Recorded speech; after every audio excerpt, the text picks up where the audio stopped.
I'm going to open up the select board meeting, July 13th, 2020. Please stand for the pledge of allegiance to the flag. I pledge allegiance To the flag of the United States of America, and to the republic for which it stands, one nation, under God, indivisible, liberty and justice for all. Please remain standing to honor our servicemen and women serving our country both here and abroad, past and present. Continue to bow our heads again to pray for our healthcare heroes, everyone on the front lines. Okay, thank you. All right, so we have the signing of the, we need to actually, we opened up the meeting, so I need to get a roll call first. So Mr. Tattlebaum, Yes. Mr. Gracie, Yes. Mr. McDonald, Yes. Mr. Herron, yes, Mr. Mickelson, yes. Next up is the signing of the warrant. Vote to allow Mr. McGinnis to sign that. I'll make that motion. We have a motion. I didn't hear the second, I'm sorry. And second by Mr. Gracie. Mr. Tattlebaum, Yes. Mr. Gracie, Yes. Mr. McDonald, Yes. Mr. Herron, yes. Mr. Mickelson, yes, you can sign that. All right. All right, so this has been a long time coming, guys. Reorganization of the board. So what say the board? Mr. Chairman, Yes. make a motion that I nominate Frank Gracie as chairman. I'll second that. Okay, we have a motion by Mr. McDonald and a second by Mr. Herron to nominate Mr. Gracie as chair for the remainder of this year. Mr. Tattlebaum, Just one comment, if I may. yes.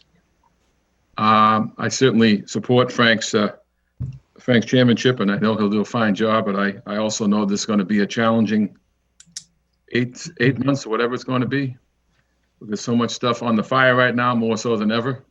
And it's going to be a challenge for all of us, and it's certainly a major challenge for the chair to wield things like dealing with our budgets and the COVID issue and school issues. It's going to be a trying, tough year, and I know he's up to the challenge. And I look forward to working with him to stay ahead of this as opposed to staying behind. Thank you, Mr. Tattlebaum. I think we're all in favor of that. And Frank, you know, we were with you anytime you need any support, you call us. Yes, I appreciate that. Thank you. I vote yes. So we vote, we have a motion and a second. Mr. Tattlebaum votes yes. Mr. Gracie, Yes. Mr. McDonald, Yes. Mr. Herron, Yes. Mr. Mickelson, yes. Mr. Chairman, I'd like to nominate Sean McDonald as vice chair. Okay, we have a nomination by Mr. Herron to nominate vice chair Sean McDonald. Do we have a second? Second. And Mr. Tattlebaum, second. To the nomination for vice chair, Mr. Tattlebaum, Yes. Mr. Gracie, Yes. Mr. McDonald, Yes. Mr. Herron, Yes. Mr. Mickelson, yes. We have our slate. Your meeting right now, Chairman. Thank you very much, Mr. Mickelson. I appreciate it. And thank you all for the confidence. First thing on the agenda is a hearing with Eversource, a proposed poll location on Hicksville Road. I will open the hearing. Let's see. There's a lot of people on the screen here. Where's Donna? Eversource down the bottom. Mrs. Eversource. Miss Eversource. Donna, you there? Hello, Donna.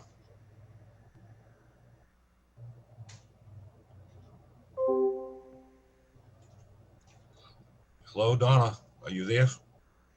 You're up with your poll location. You might be muted. No, didn't show muted. Yeah, she's actually not there now anymore. Well, she is. Eversource is there. It's a black screen right now. Oh, yep. There it moved. Maybe they lost power. Yeah. Need some batteries. How's it feel?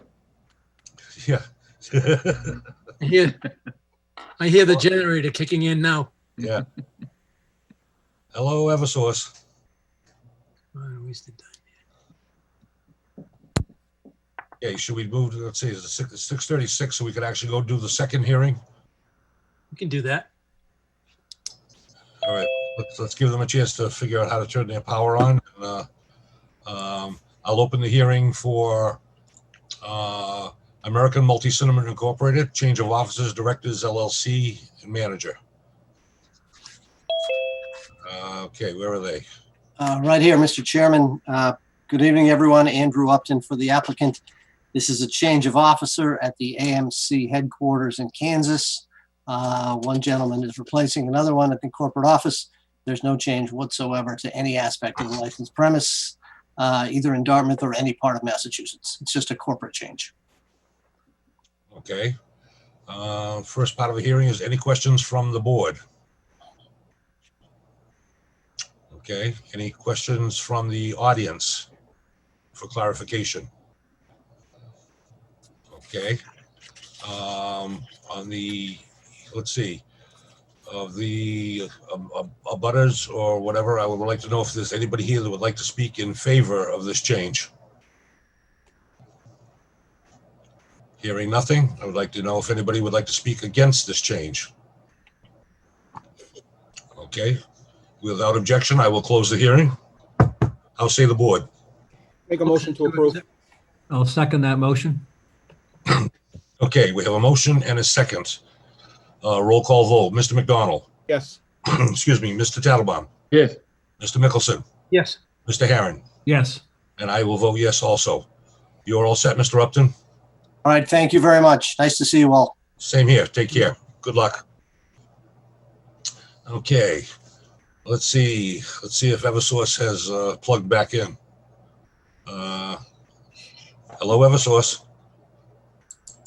Probably Donna, since she's the one that's always here. Eversource, hello. Still muted. Yeah. Can DCTV unmute her? Yeah, Mike, is there a way you can turn Eversource on? Mr. Chair, I am right now. Okay.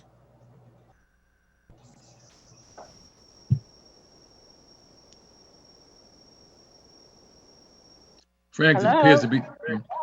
There you go.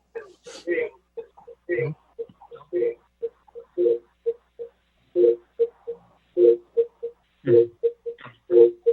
774. Is that Donna?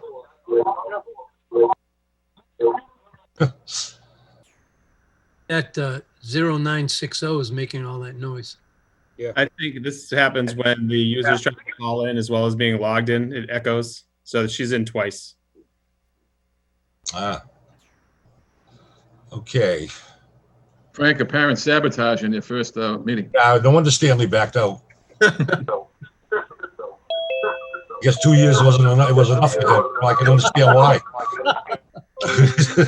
All right, well, Just the wait. the number just dropped out. Eversource is still here, so I don't know. Eversource, hello. We're looking for you. Well, I guess we can come back. I don't want to hold up the meeting any more than necessary. No. Okay, let's go to the 6:36 appointment. 61A filing for Mary Legs Farm. Who's here for that? I am. I am as well. Hello, Mr. Chairman. Christopher and Christina, you got Christopher Owen and Christine Grady from the planning board. Okay. Mr. Owen, would you like to speak? Yes, thank you for giving me the time. So the historic Mary Legs Farm has been in the family for about 130 years at this point. Currently, my sister, who is the owner, is too ill to attend right now. And due to her health, declining health and also financial situation, we found it necessary to sell off a parcel of the property in order to save the rest of the farm and also pay for her care. It's been a very difficult decision that we had to make. Heartbreaking, to be honest with you, but we've gone through all the previous boards, the planning board, the conservation board, spoken with the assessors, and everybody has approved this as far as declining the town's first refusal to make a counteroffer on the property. So we're asking the select board to actually approve that we can go forward with the sale and then move forward and hopefully be able to, save our farm. I'm assuming that you're related to Mabel? Yes, she's my aunt. She was my aunt. Yes. Okay. Yeah, I remember when I was a young tyke, I lived a few blocks from there, and she'd always come by to show the horses and chat with her. Very nice lady. Yeah. Okay, Christine O'Grady.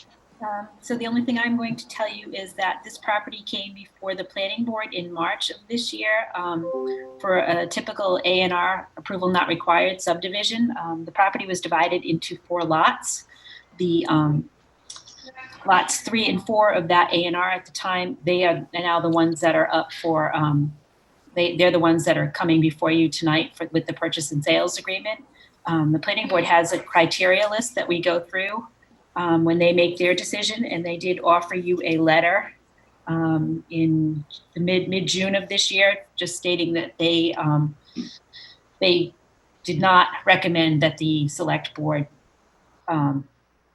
exercise its first right of refusal option in this particular case. The majority of the two lots in question, lots 3 and 4 of this A&R are almost entirely wetland. So between the wetland and the buffer, the 100-foot buffer, there really isn't a lot of option for development there. So it really isn't of any value to the town from a development standpoint, and it's going to have to remain as wetland because you can't do anything with it otherwise. So the vast majority of it is going to stay in a protected state in some regard, and so that entered into the planning board's decision. Okay, Mr. Owen, how does that impact your plans for subdividing? It does not. That's actually the original plan, and the reason why we actually went forward with it was to basically there's only going to be 2 houses built there, and over 70 or 80% of each lot is going to be maintained as woodlands and wetland, which was really what we were looking for. So it's just selling for 2 houses to be built there, and retaining the rest of the property as, in its natural state so that it'll be protected. Okay. Any questions from the board? Any questions? Mr. McDonald? So these 2 parcels are not part of the active farm, correct? Not currently, no. It's a back acreage that hasn't been, we've had some grazing down there at some point, but not lately. We are trying to basically save the upper 10 acres that is currently being farmed. We're leasing out that farm to Flying Carrot Farm.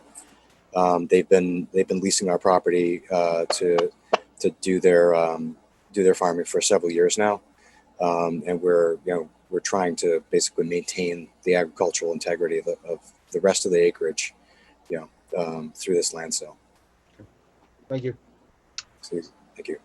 Okay, does anyone in the audience have any questions before we go to approval, support or not support? This is Fred Dabney. Can you hear me? Yes, please, Fred, go ahead. As a member of the Ag Commission, while we have no objections to this, I think one of the concerns we're having is that the Ag Commission, I was under the opinion, was charged with recommending to the select board whether or not the town should exercise its right of first refusal. And recently, we have not been getting any of those properties that are coming out of 61A. And I think that's, I'm not sure who is the person responsible. I assume it's the assessors, but that is part of our responsibility, and we're just not getting that information.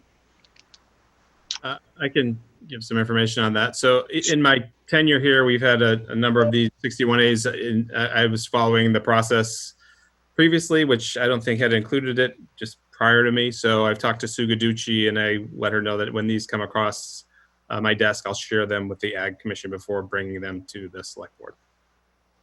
But is it required that they look at it first, or is that not true? Mr. Chair, this is Brian Cruz, Assistant Town Council. There's no statutory requirement. This is a policy matter in the town. Okay. It's been that policy for quite a number of years, and we were just surprised because there's a lot of parcels that may be coming up that I think we need to alert the select board and other parts of the town that those parcels are deserving of preservation. Mr. McDonald. And to be honest with you, I think that policy should continue. I think the Ad Council should be brought in on this as part of the ticker list of going through. So let's just make sure that happens in the future. Well, it's unfortunate it didn't happen. Yeah, it is. Mr. Dabney, do you know, has there been any discussion despite the fact that you weren't notified?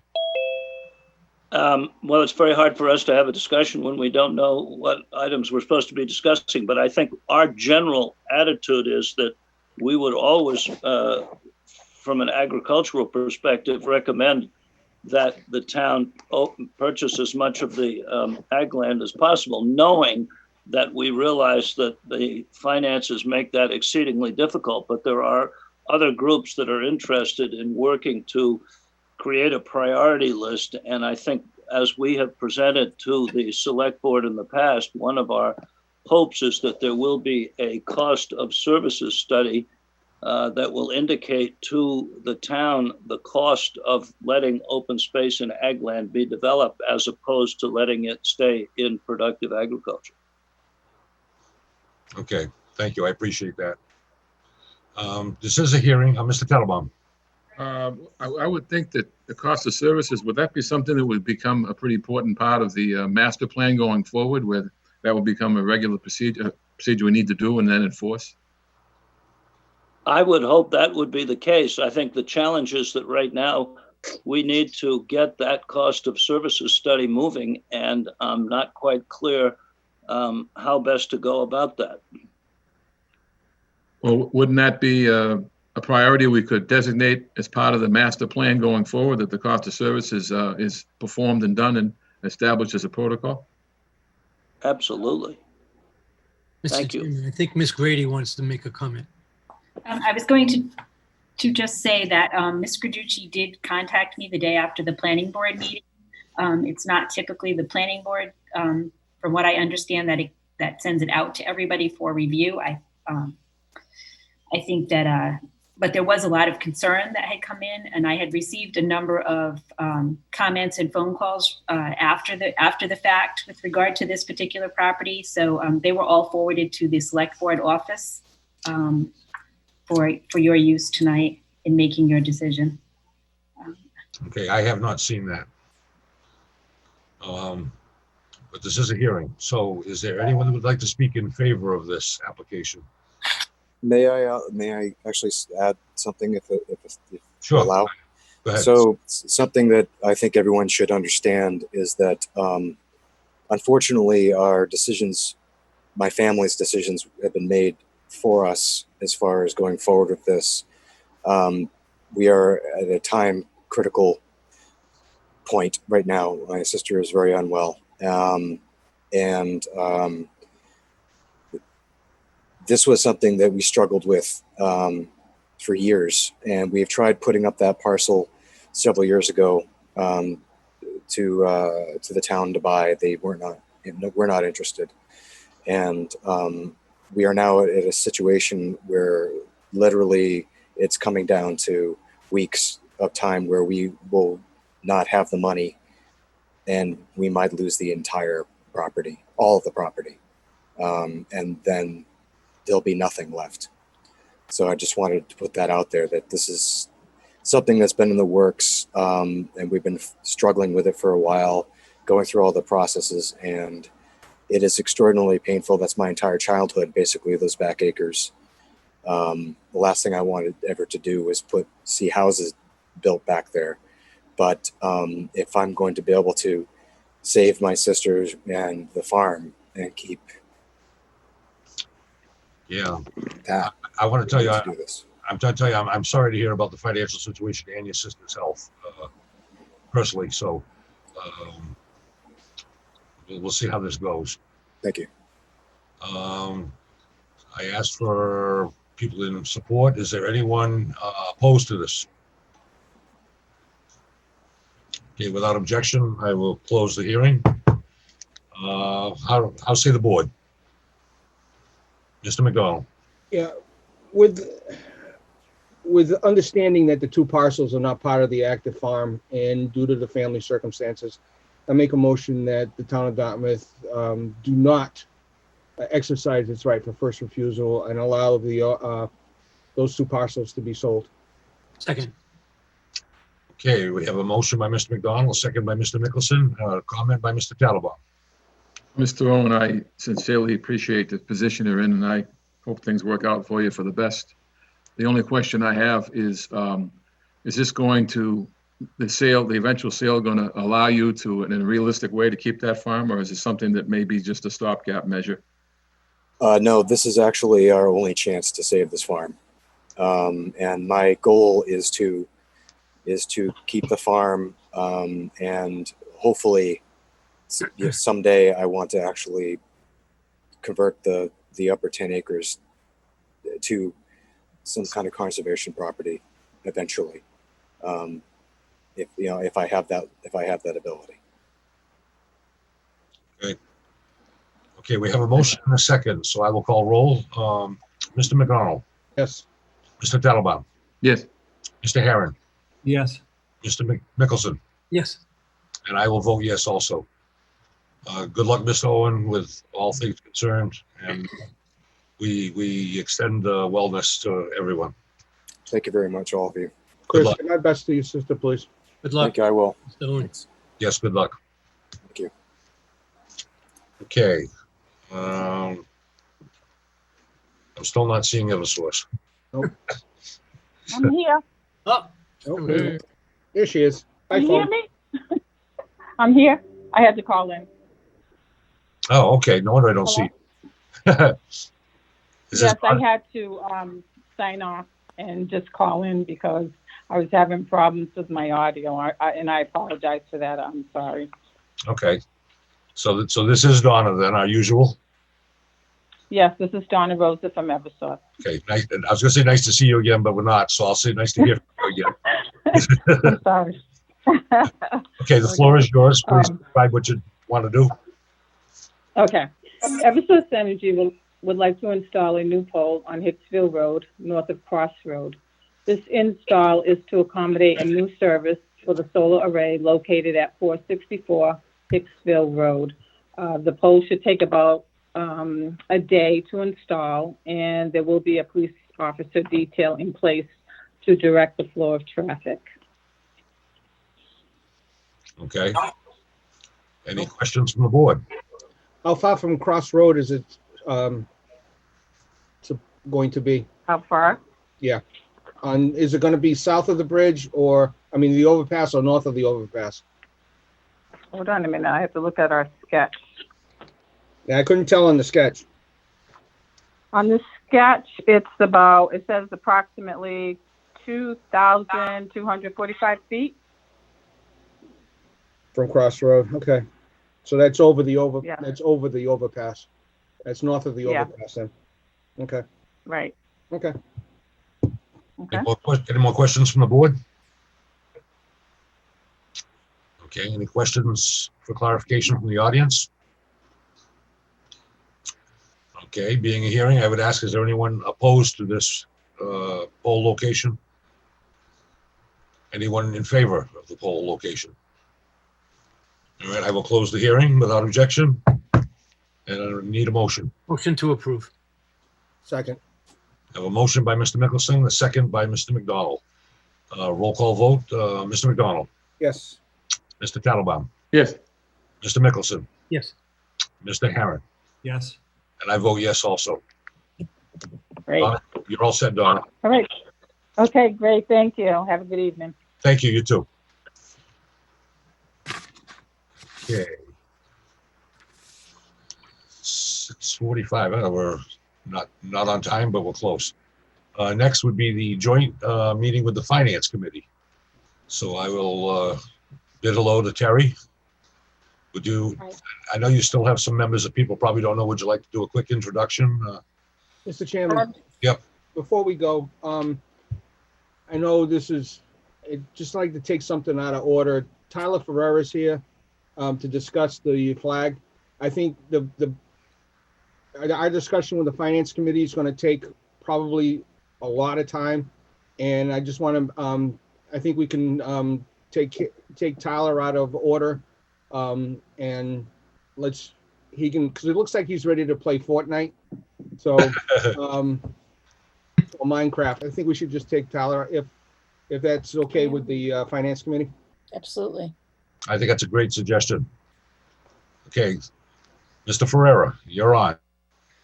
I would just like to say good evening. I would just like to say good evening to the members of the Dartmouth Select Board. My name is Tyler Ferrera, and I belong to Scouts BSA Troop 74 Dartmouth. With me are my parents, Corey and Tracy Ferrera. I am currently a life rank in Scouting, and I am preparing to complete the last few requirements to become an Eagle Scout. One of the requirements that must be fulfilled is a leadership project that I must plan and execute that benefits the community. One of the things that I find very important is the proper respect of the United States flag through and after its lifetime.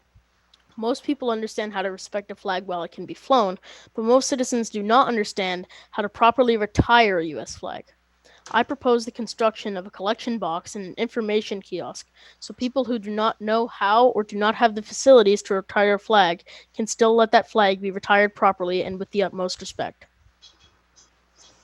If I may, I would like to show a brief kind of presentation of a 3D model I have made that would show exactly kind of what it would look like. Sure, please, go ahead.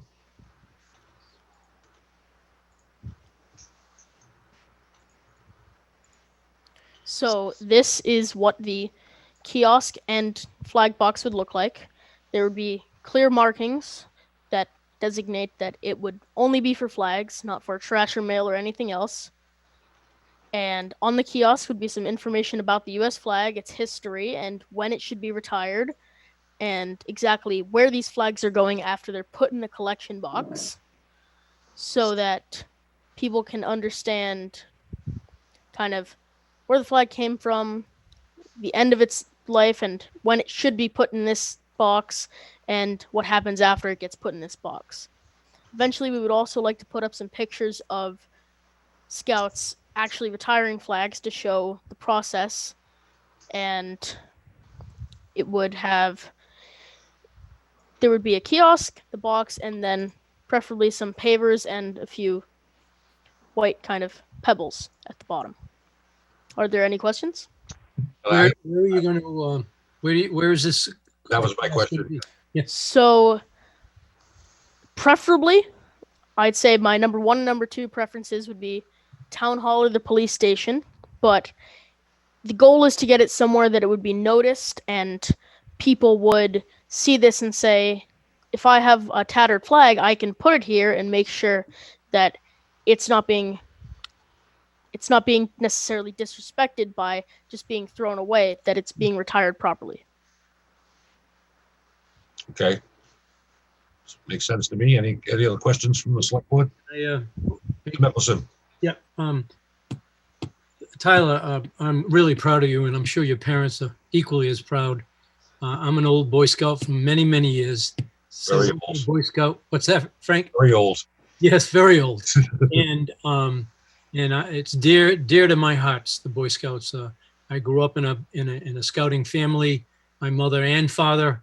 My father was a scoutmaster. My mother was a den leader, and I must say, scouting was very different when I was a child. And I commend you for this project that you're doing. And you might want to just tell the people at home, the residents that are watching, actually where does that flag go after? I'll let you tell them. And so after that flag gets collected into the box, it would be most likely monthly, maybe bi-monthly, depending on how many flags we get in and how quickly the flag box fills up. It would be transported with a local troop to a campsite or another area that it could be properly retired, which means separating the flag stripes and the field, which is the blue and the stars, and burning each piece individually. So it would be taken out to a proper area where that could happen, and the retirement would be commenced, and the box would stay there, and all new flags would be collected, and that would be on a monthly or maybe bi-monthly cycle. Interesting. In my day, we used to go bring them to the local fire station, and the fire stations did exactly what you're talking about, and gave it a proper burial. I don't know if that's still in existence. Mr. Harron, is that offered? I'm not sure. Okay. Okay. Yep. Mr. McDonald. Yeah, the location, you said that the police station was your first choice. What's your second choice? So actually, my first and second choices would be first town hall, and second would be police station. But I would like it to be somewhere that people would notice it and see it maybe out of the corner of their eye and say, "Hey, my flag at home is getting pretty old. It's a little bit rough on the edges. Maybe I should take it here and it can receive a proper retirement." Well, I agree with you, the town hall, and just to let you know, that's the middle of town hall, right in the front parking lot. I think this spot right here would be the perfect spot for it. And I know whoever has the offices here, I believe it's a meeting room, so it's really not necessary to look out that window all the time. Okay. I think right there would be the perfect spot, right in the center of town hall. Well, thank you. Well deserved. And that would be my motion, Mr. Chairman, to allow Mr. Ferrera to build his kiosk on the town hall floor, in front of the town hall, right in the middle of the building. I will gladly second that. Okay. Thank you. We have a motion and a second. Roll call vote. Mr. McDonald. Yes. Mr. Tattlebaum. Yes. Mr. Mickelson. Yes. Mr. Harron. Yes. And me, yes. Tyler, congratulations. It's a nice project, and good luck to you. And you also did a nice presentation. So we appreciate that very much. Good luck. Congratulations to your parents. Do I need to ask something? Thank you for your time. Good. Have a good afternoon, guys. Thank you. Thank you. Thank you too. Take care. Dad, stop it, Dad. Yeah, yeah. That's going to be pretty difficult to come after that, right, Terry? Yeah. Okay. All right, let's get back to the Finance Committee. I think I was suggesting that possibly Terry may want to introduce it, since you have some newer members still. Yep. Maybe you'd like to give a quick introduction and then we can move on. We have three, I'll ask them to introduce themselves. We have three new members who participated in this last round of meetings. So why don't we start with Janine? Muted. You're muted. There you go. Hello, everyone. I'm Janine Simmons. I think you've all met me at this point in time, but hey, hello. I don't remember quite. I'm not sure. Brian? Hi, Brian O'Hare. Been a resident of Dartmouth for about 5 years. I live in South Dartmouth. And Beppy? Beppy, otherwise Elizabeth Heidekoper, a new member. Happy to be a member. And returning, we have Gloria Bancroft, Jeff Raymond, Bob Garvin.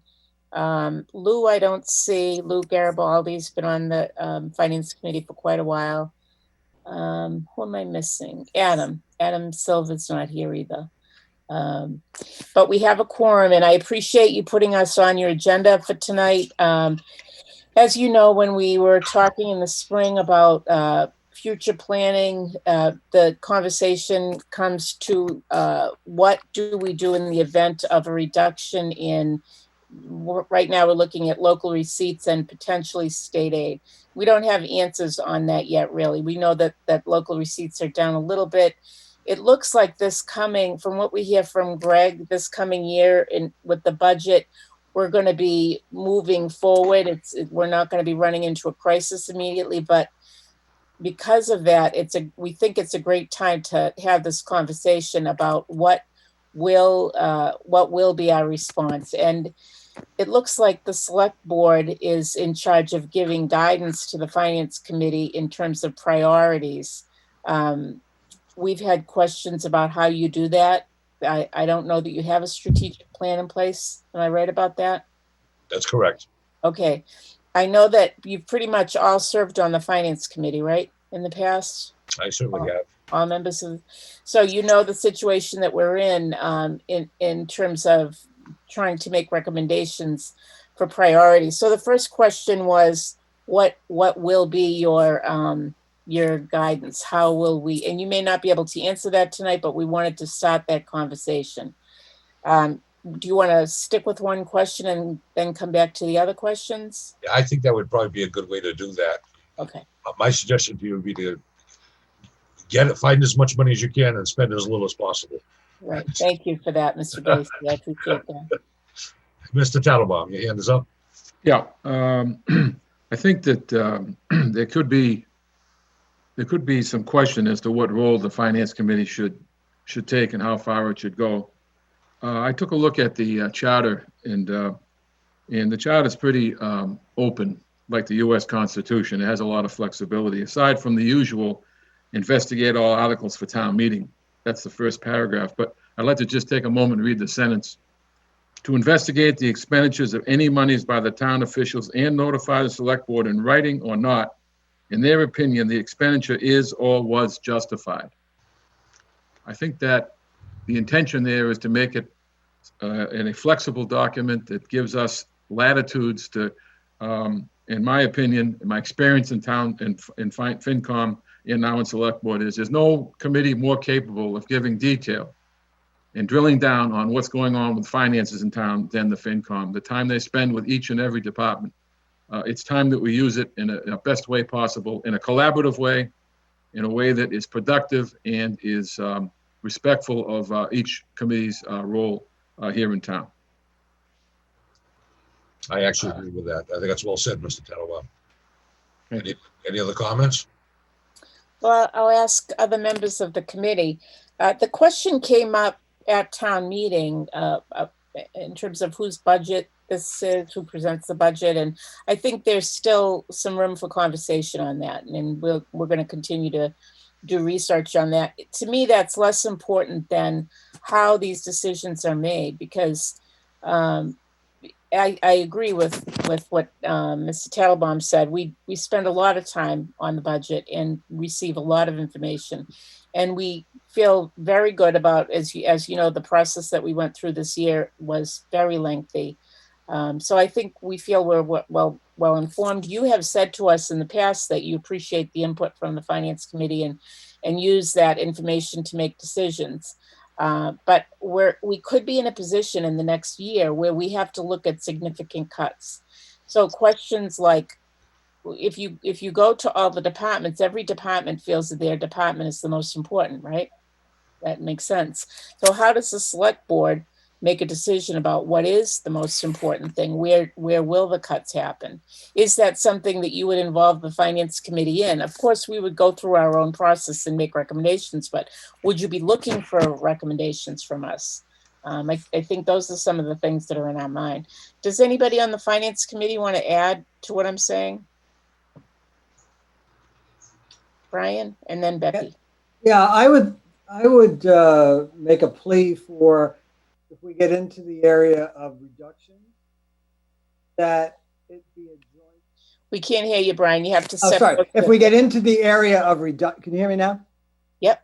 Okay. If we get into discussions of reductions and come up with ideas, that I would hope that going forward it would be a joint recommendation of select board plus finance. Okay. And then Becky? I think one of the things where there's a near term and a long term kind of approach. And the near term, in some ways, I think we don't know, but what the school committee is going to be required to do, what's going to happen. And the question is, if we feel, or if it seems that we need to provide more support for the schools, and perhaps, we'd have to reduce someplace.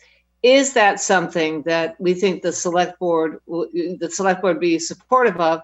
How do we prioritize schools relative to public safety, relative to community activities? And it's just a really hard thing. If you look over the last 4 or 5 years, every single budget has pretty much gone up pretty the same. I mean, it's been everybody loses and everybody wins. And right now, the priorities could be really hard to have everybody lose and win equally. It does appear in some ways that the schools might need more. And if that is the case, where do we sort of get the word from the select board? Yes, make the effort, you guys. Try to make sure you get the schools taken care of, and then find ways to cut some other areas. Well, that's a very near-term issue.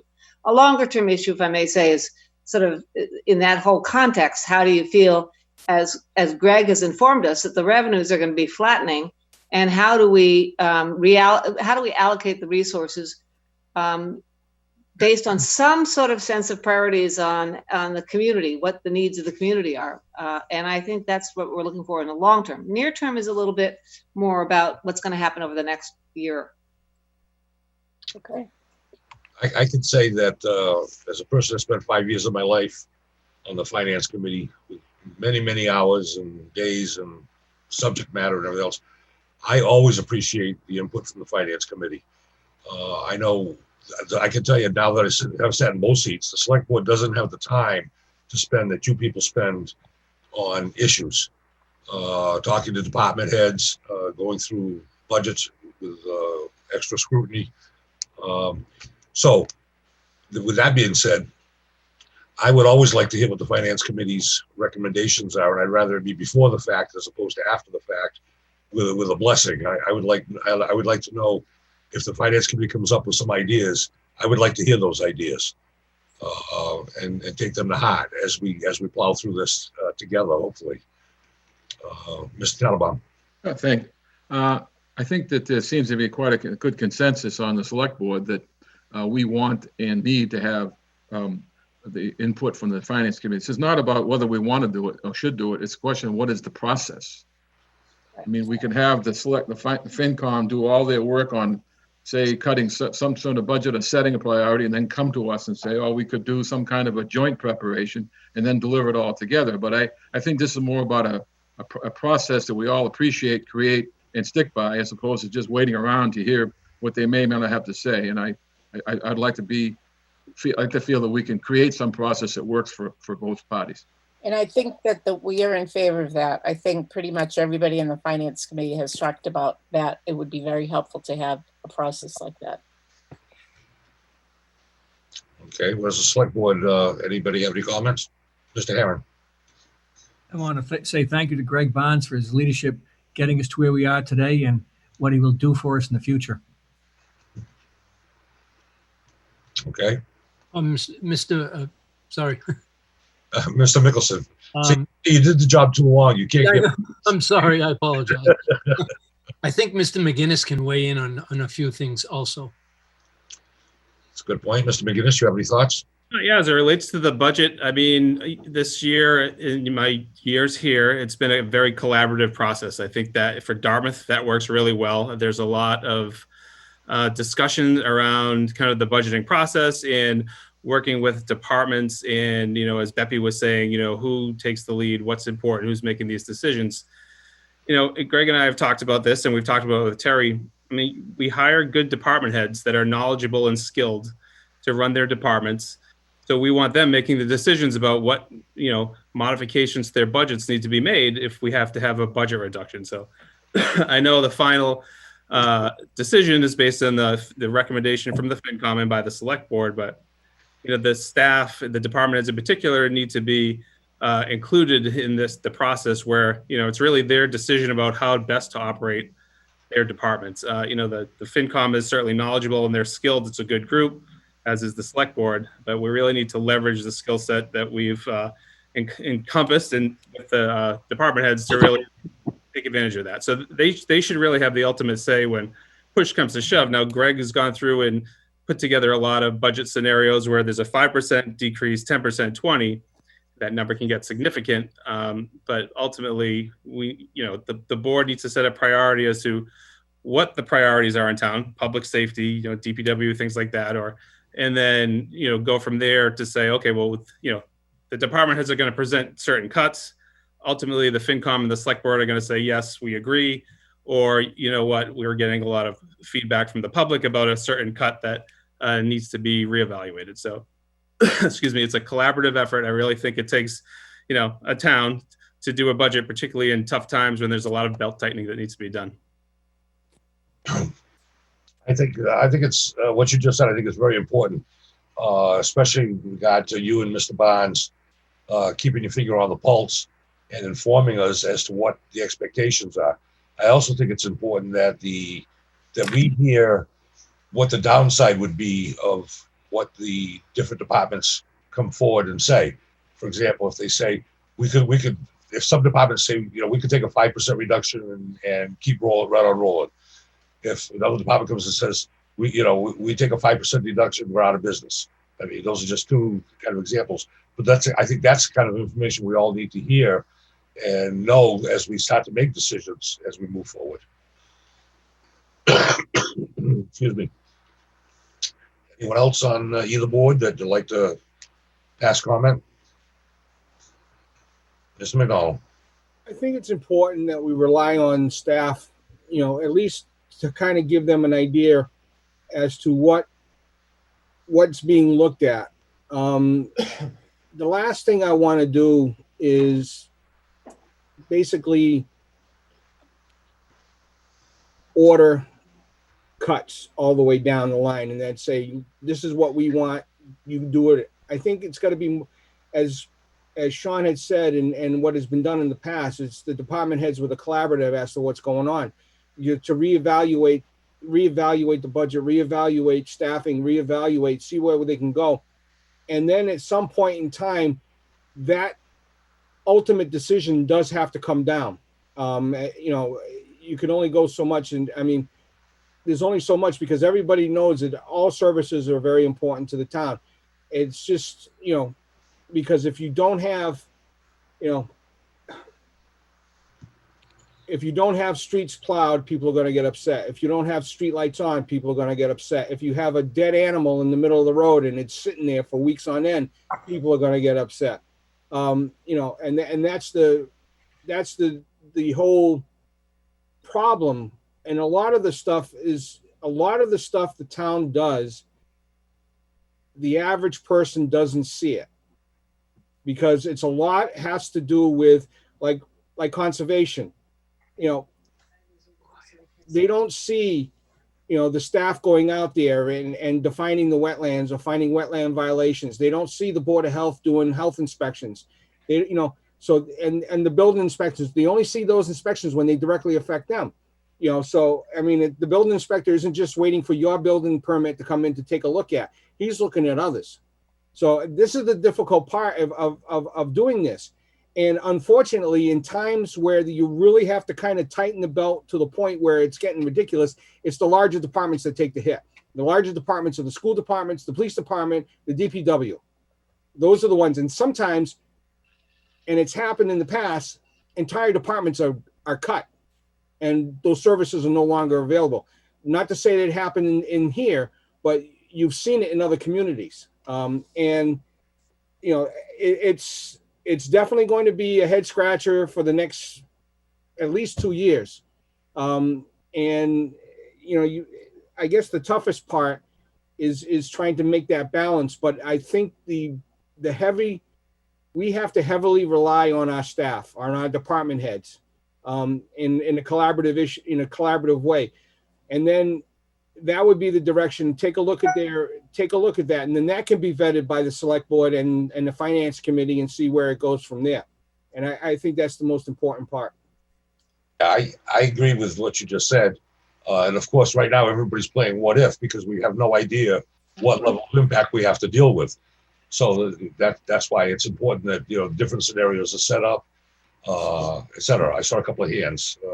Gloria and then Dave. Go ahead, Gloria. So prior to COVID, when we were having the various departments present to us, there were 4 that I can think of off the top of my head that were expressing a level of stress. They were asking us to increase staff because of the stress they were encountering within their departments. So that's something to keep in mind, because if we're going to have cuts, and then you're going to want to go to your department heads to have those discussions, they were already stressed prior to COVID. And so there will be some fallout. And so these discussions are important because you now have to start thinking about, is it going to be across the board, or is it going to be like Sean mentioned, is it going to be the heavy hitters, you know, the larger departments? These are all things that you have to start preparing to think about how the public is going to perceive the results. And that's why we come to you, because we can come up with scenarios, you know, we can play with the numbers, but at the end of the day, you're going to have to answer to the public too. And that's why it's really important that we do this collaboratively. So, Yeah, I think the first thing everybody has to realize is, I mean, we have the structure that we have with the number of people, the number of departments for a reason. I mean, they're all necessary. So anything we all do has to be painful. I mean, it just has to be. So the question is, how painful does it have to be? And that's where the extent of what kind of cuts are necessary, and how the individual departments feel about how well they are able to absorb different levels of cuts. So, and, you know, and everybody's going to say they don't want to be cut. We understand that. Everybody would like to have twice the budget they have, but we also understand that too. But that's not reality. So, I saw another hand, Mr. Talabon.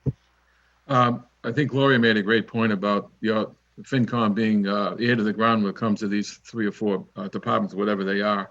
But I would have to say, here it is mid-July, and our school department has no idea what directions we're going to take in September.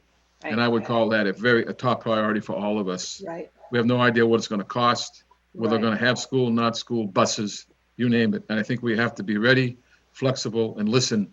Number 1 top priority. And then we can move into the next level down, especially Gloria mentioned those other departments. I'd be most interested to hear that process down the road, because you people heard that issue. But I think we need to hit the schools and hit it hard and be ready and make sure that we're there when they need us to whenever those decisions are made, because they're not even close to knowing what's going on. And here it is mid-July. Mr. Mickelson, you had a hand up? Well, David took the wind out of my sails on that one. That's what I was going to mention. And it has been my concern for months now. And the top priority are the schools right now. And months ago, we really didn't have any idea what was going on. We were shooting from the hip. It was like the Wild West. And there's still a little bit of that Wild West still out there. But how are you going to move these kids? That's my big question. How are you going to move the children? And how are you going to be able to have safe space in a classroom with 30 kids, if that's the number?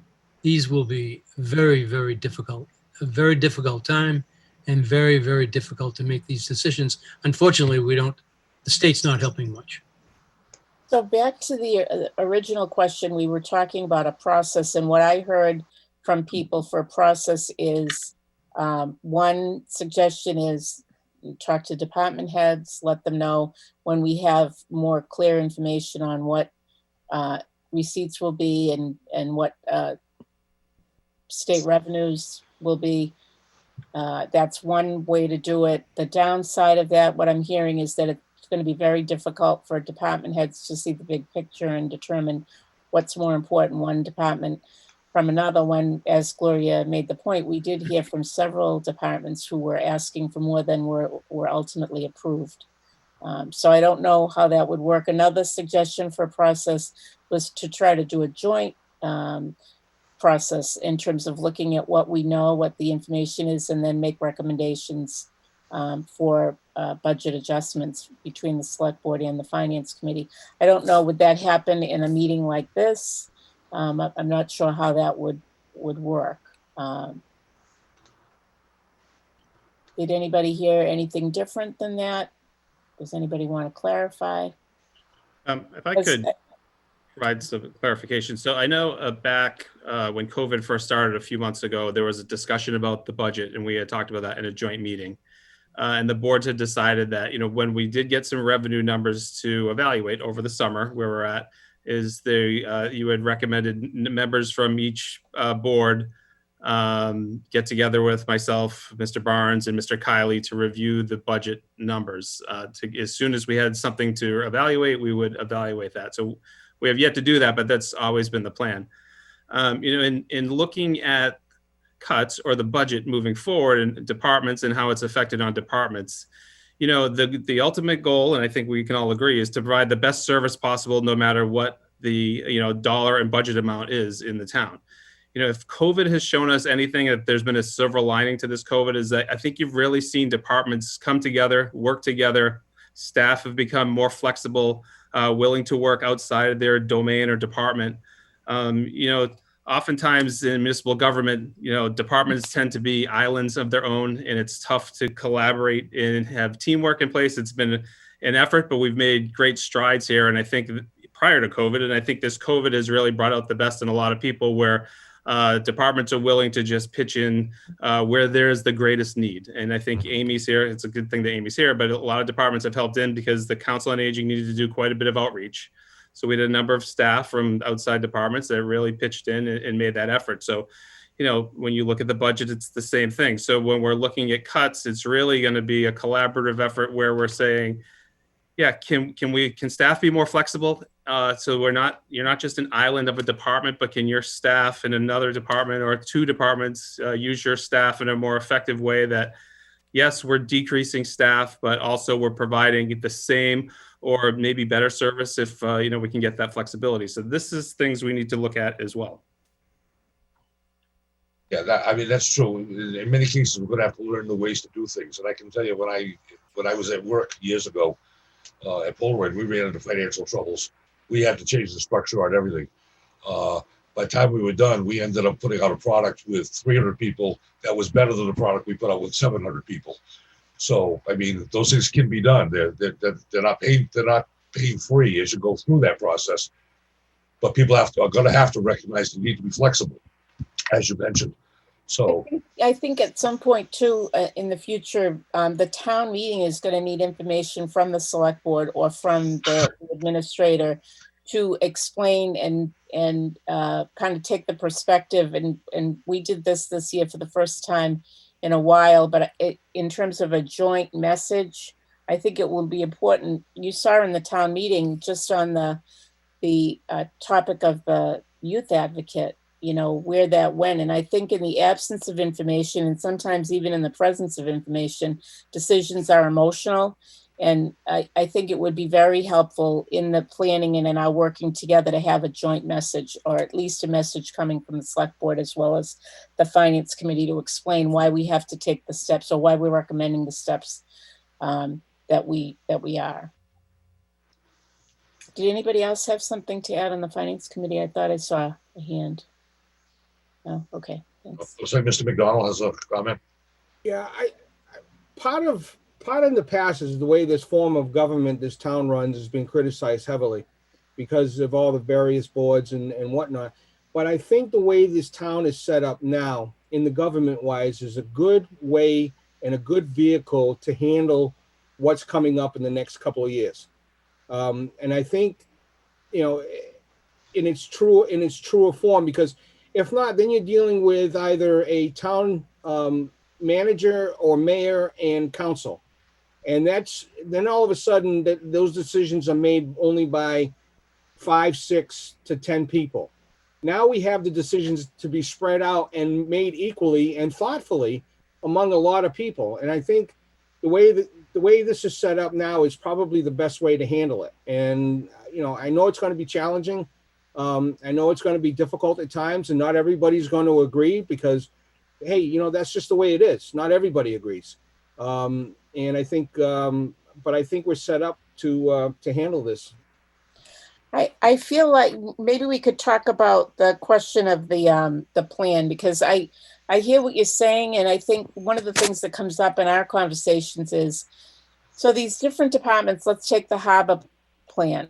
That was one of the plans that was recently finished, right? We're in the middle of a town plan, which is a 10-year project, and that's kind of overdue. And we're talking about doing a town charter.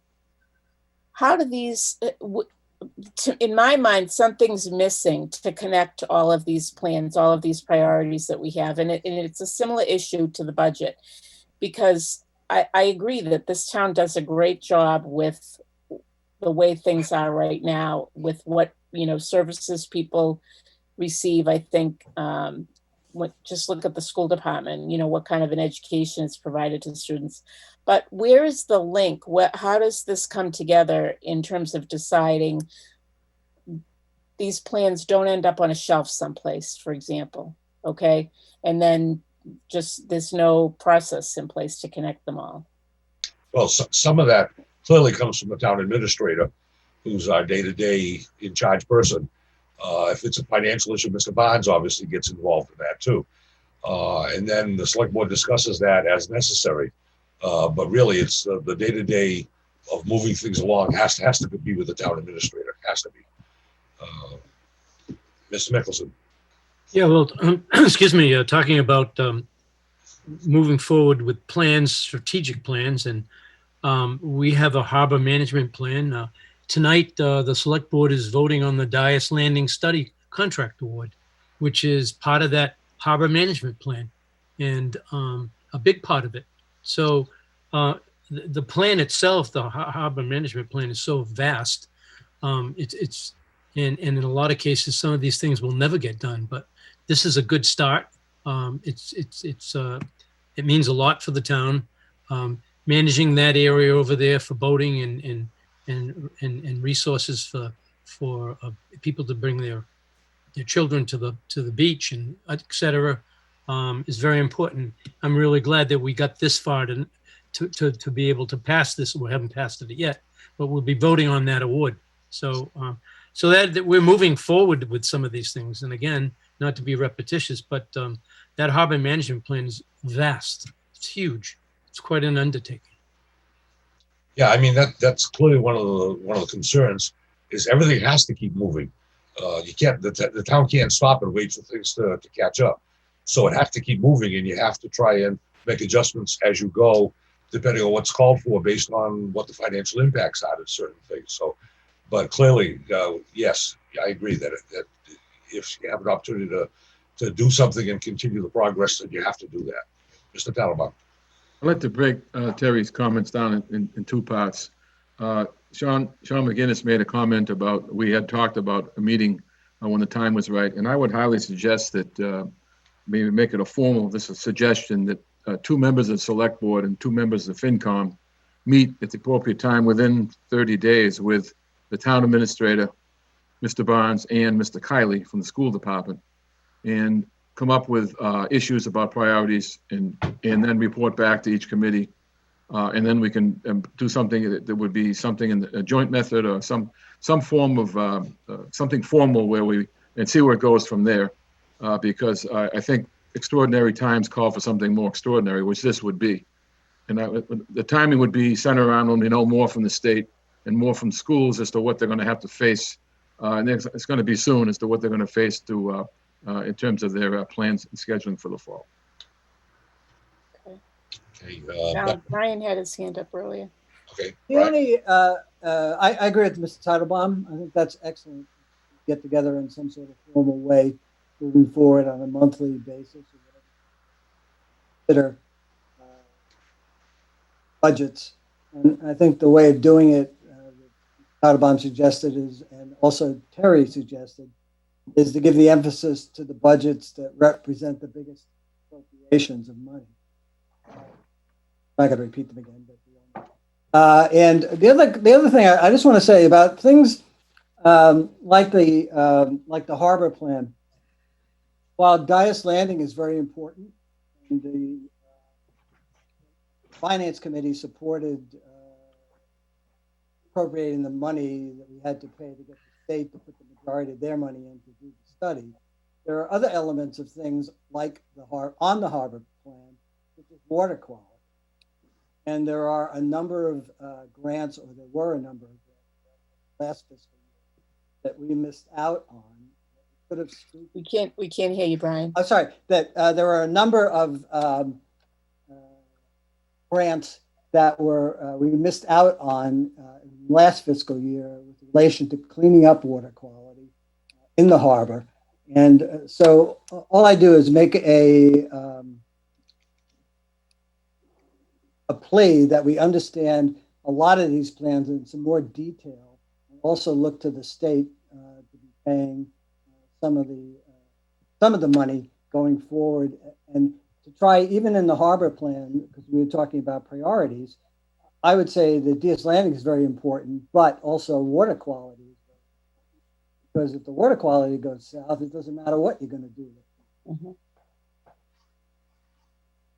Well, I think, I mean, I can allude to a little bit of that. So, you know, that was part of the harbor management plan, but there's also a larger study going on, and Mike O'Reilly can kind of answer to that too, where we're doing a comprehensive water treatment plan. We also look at all the estuaries in town, look for nitrogen loading and how to treat that nitrogen loading so that when it gets out to the harbor, the water's cleaner. So that's a broader effort that's going on in the South Coast and the Cape. So these are things that we work in unison, and we try to tie them all in together.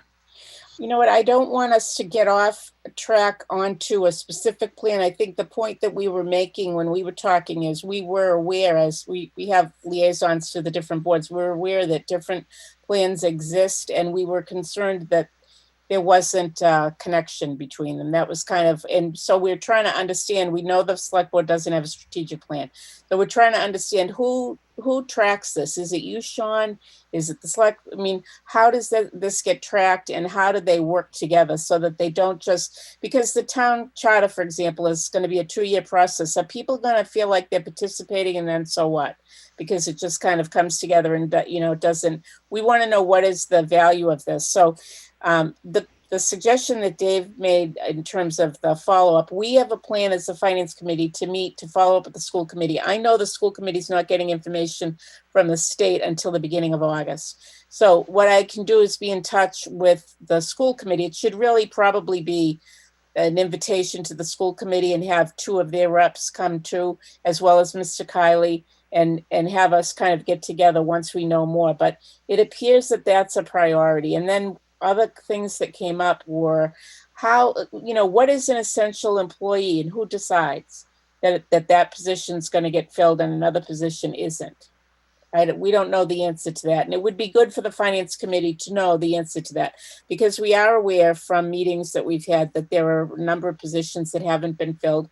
There have been some new resignations or retirements. You know, how are those decisions made about what will be filled and what won't? Well, that's part of what I was referring to before, where you have to know what the downside is for not filling a particular position or doing one over the other. I mean, that's all part of the picture. You have to sort all that out. Yeah. And you have to get a lot of that information from the departments themselves. You have to directly ask the department, you know, if you don't have person X, what's going to happen? You know, how are you going to run your operation? What's going to fall through the cracks? And I guess the concern I have is that we talked about 2 positions this year that we didn't think were essential. And then when it went to town meeting, you know, either a motion is made from the floor or something happens where now that becomes important. How does, I understand that can happen, but I'm concerned about a joint message. I'm concerned about people being on the same page. Bob's had his hand up for a while. I want to see what his question is. Bob Glavin. You muted though. Hi. Yeah, I just, sorry I'm late, but, you know, the strategic plan, I mean, we're looking to the select board and the executive branch to give us some guidance. And one of the great ways of giving us guidance is to develop a strategic plan. And one of my suggestions is that you send out a questionnaire to all the key employees in Dartmouth, and ask them what they think the strengths of this town are, the weaknesses of the town, the threats to the town, and what they think is opportunities. And when you put that whole thing together, you get everybody's opinions together. What normally comes out is there's certain areas that get highlighted where 70% of the people think something's a weakness, or some people think something's a strength. And then you just narrow it down, and then you create what we call objectives, and the objectives of the strategic plan. And that way everybody's going in the same direction. The town agrees on the objectives. And then from the objectives, you put together action plans. And then you keep people accountable for implementing the action plans. And it kind of ties into somewhat the harbor plan, where, one of the things when they were developing the harbor plan, they said one of the key parts of the harbor plan, in avoiding putting it on a bookshelf and letting it get dust, is having a particular department or a particular person in charge of implementation and continually following up on the priorities that are set for the harbor plan to get it accomplished. And I think the town is big enough that we really should have a strategic plan, and it should come from the people who work in the town to give us the information and put it all together. And if anybody wants any help in developing it, I've got a lot of experience in strategic plans. I'd be more than happy to help put it together. Debbie? Well, first of all, I've been on that. Thank you, Bob, because I do believe in a strategic plan that everything else is under. So you can put the harbor plan and everything else in context of what we're trying to accomplish and that we value as a town. And I just have to say, I think we have to get the residents involved too, or the town meeting members. How do you compare? The other thing I have to say is, in that overused phrase, don't waste a crisis. I think we are in a crisis. I think what's going on in this country is a crisis. And I think this is an incredibly important time for this town to think about what's most important. So I'd like to hear from the residents and the workers and the employees. How do we compare elderly to youth to police security those as opposed to just have it go up equally. I know when we were talking recently at the last meeting, some of the reasons when we asked some departments, why do you have that many employees? Well, they said that's the standard. That's in the town of Framingham or Wellesley, there are XDX per XDX. That just seems, one person was saying, we don't need to follow other standards. We have to follow what's most important to us as a town. So I'm for the strategic plan, but that's another prioritization, and we may not get there as soon as possible. But I do believe in data-based solutions, and I do feel, having been new in this process, we didn't, if I may be so bold, we didn't get as much data about what the departments were doing as we might want to. And so if we're going to do this correctly, we're going to have to put a little burden on all of ourselves as well as the departments to say, what is the data behind how, whatever it is in the elder care or in the libraries or in the police department, there's a lot of data that we are completely, as a finance committee, didn't get. And I think it's important to get that kind of stuff to make these decisions. Thank you. David? I think that Sean McDonald mentioned before, we have an awful lot of day-to-day services to deliver, and we do a good job with that. But by law, we are facing some gigantic issues that have to pull us out of the day-to-day right now as we speak.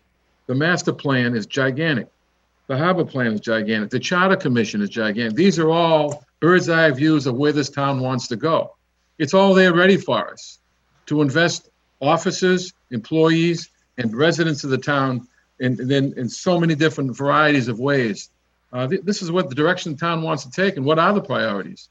And we just need to participate and spread ourselves around, and that is going to be tough enough to do as it is, to pull ourselves out and look from a bigger and a higher bird's eye view. I'm all for a strategic plan, but we have this built-in mechanisms that are here right now for us, and they're here knocking on the door.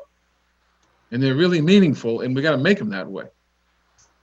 If I can, Mr. McGinnis. If I can add too, so, I think a strategic plan is a great idea. A town this size should have one, but also it's not that the town does not have a strategic plan. I think it's just not identified.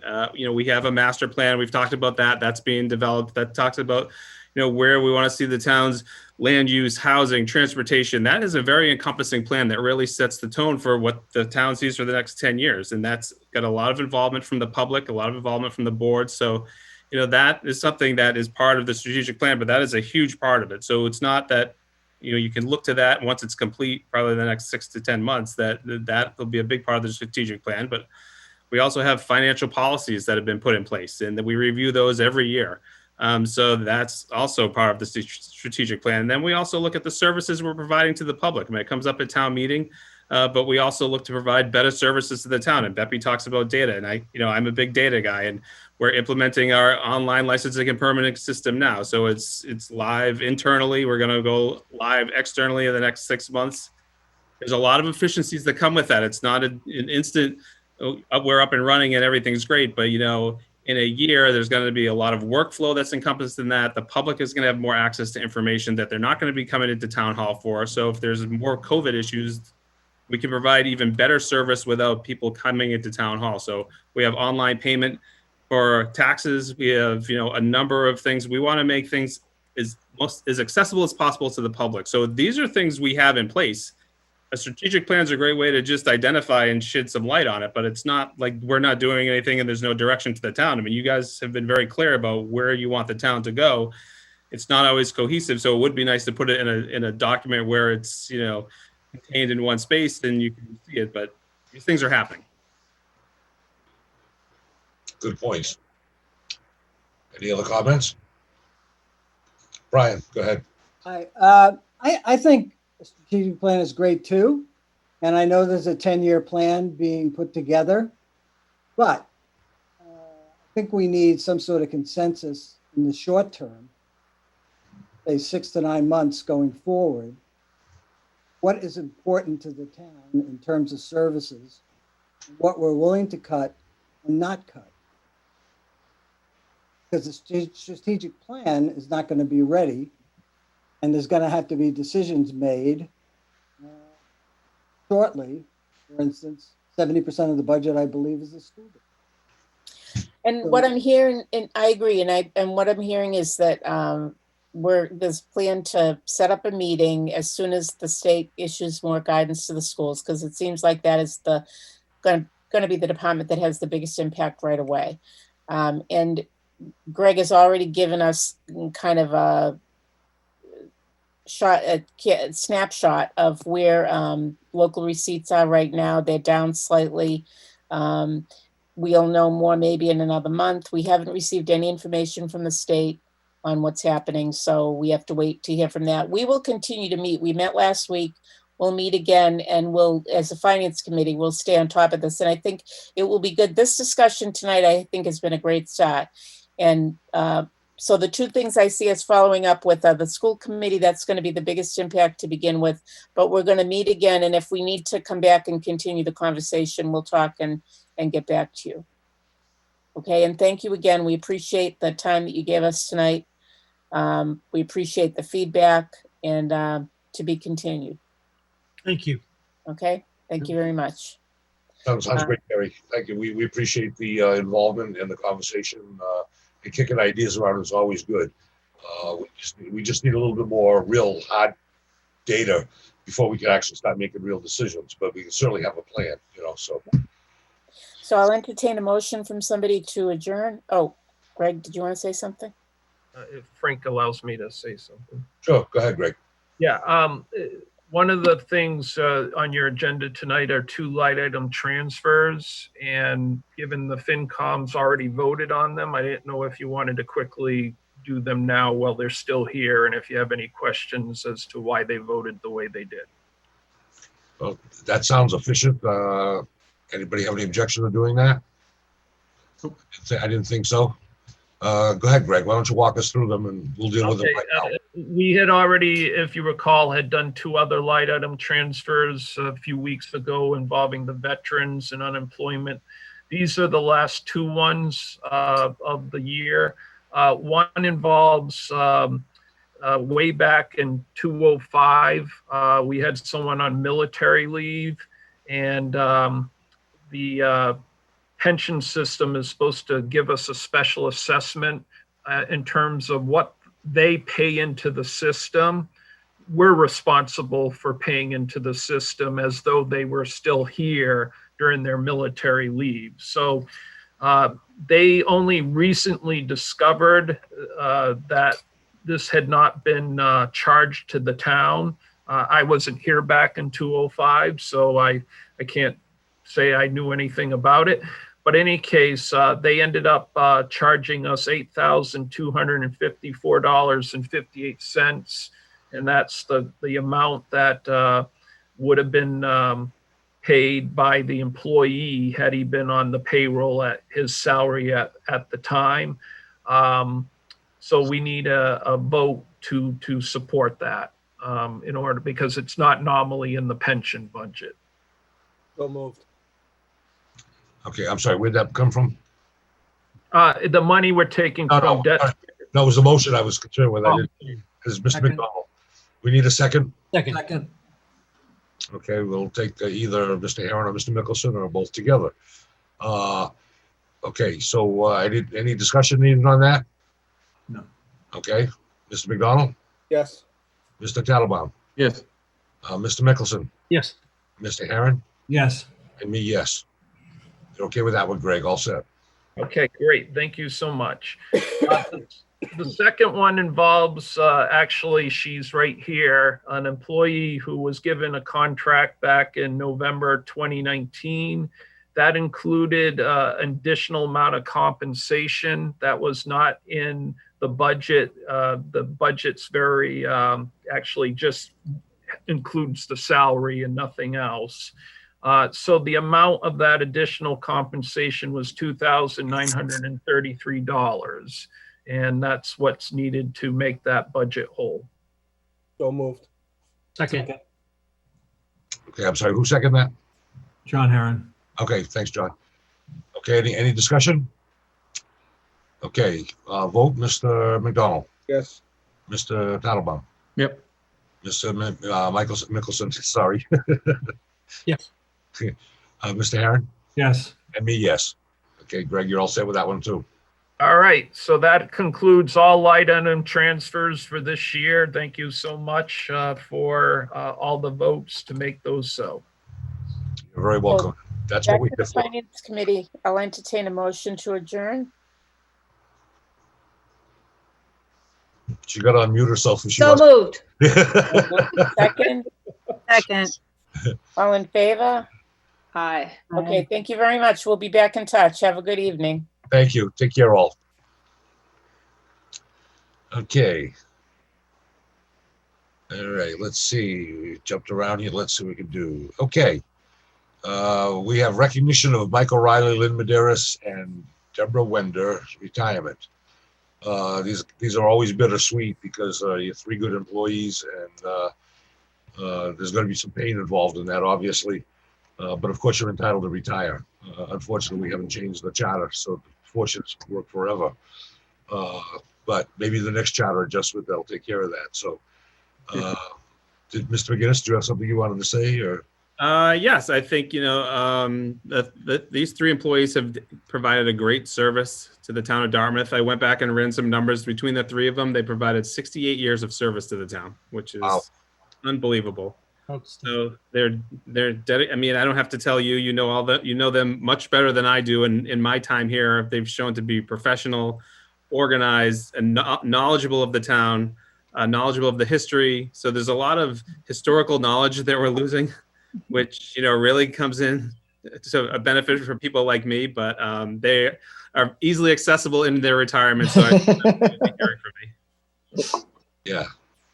Always leave a forwarding address and a phone number wherever you are. Even if the phone doesn't work. We were talking about teamwork and team players. What a team these three people have given us over the years. Always in front of everything, giving their all to every project that we've asked them to do, with a smile on their face. And I don't know how we're going to replace any of you, really. I agree, me either. Thank you. Mr. McDonald. You know, I had to say something. No. Going with each, I mean, there's a historical knowledge, but I've known two of these individuals for a long time. Deb, I've got to know over the last 10 years. And I mean, I'll start with the junior of my knowledge, Deb Wenda. Deb has done an outstanding job since day one and has brought a professionalism that this town needs in the way of getting development, getting grants, and doing the things that we need to do to make this town better. She's just done an outstanding job, and it's a position that has morphed itself into a most valuable position in this town. Lynn, I've known, oh God, going back to her mom and dad days, Spongy and Jackie, and just the knowledge of the town clerk's office and the way Lynn has handled that office has been absolutely outstanding. And she took over a tough pair of shoes from Ellie White, and who took over even a tougher pair of shoes from Betty Best. But I think this town has flourished under the last three town clerks. Just done a remarkable job. And this is the toughest part. Mike O'Reilly. Mike has worn numerous hats in this town. Not only has he brought this town Conservation Commission as one of the top commissions, top departments in the state, and where people of other commissions have looked to the town of Dartmouth as to how they handle their conservation issues, how the department is run. Dartmouth is a model because of Mike and the staff and also the commission members over the years. But also Mike is very responsible for the GIS system in town. And, people, I think the GIS system is used a lot by the town people, the offices, but I don't think too many people in town know that exists. It's a great way to find your property. It's a great way to find other people's property and other information. And it's just to bring that into town at the time. I remember there was some feedback about, why do we need this? Well, something, why didn't we need this? And I think Mike was foreshadowed the ability of this process to use in this town. And I tell you, Mike's loss to this town is going to be very, very hard to replace. All three of them. It's just, I can't imagine going forward without going into these offices and seeing Deb or Lynn or Mike, again. And like I said, and like someone else has said, make sure you get your phone numbers and your email addresses because, that knowledge is going to be heavily relied upon by your successor and also by the people in this town. So I wish you guys the best in your retirement. Stick around. Thank you, Sean. Does anybody want to reconsider before we let you go? No. Yeah, I didn't think so. It never works that way. I can add one thing. Go ahead. This is unfortunately due to the pandemic. This was the only way we could really recognize them. But our goal is once we're in phase 4 is to have a more personal appreciation and celebration of their time here in Dartmouth. So we hope to do that, and we'll keep in touch with them, and we'll let the board know when we do that. Excellent. Appreciate that. Do any of the three like to make a comment? As the junior member of the team, I just want to thank everyone for giving me the opportunity to serve at the municipal level again. It was a little bit of a rough start because the position really had no definition. So I was doing a little bit of everything, which seems to be my forte, and also then doing a lot of everything. So that's good. It keeps me busy and keeps the mind going. Good growth it was that way. Yeah, it was a great team to work with, including the other two people who are here. Mike and I have worked together a lot on a lot of different projects, and so that was very good.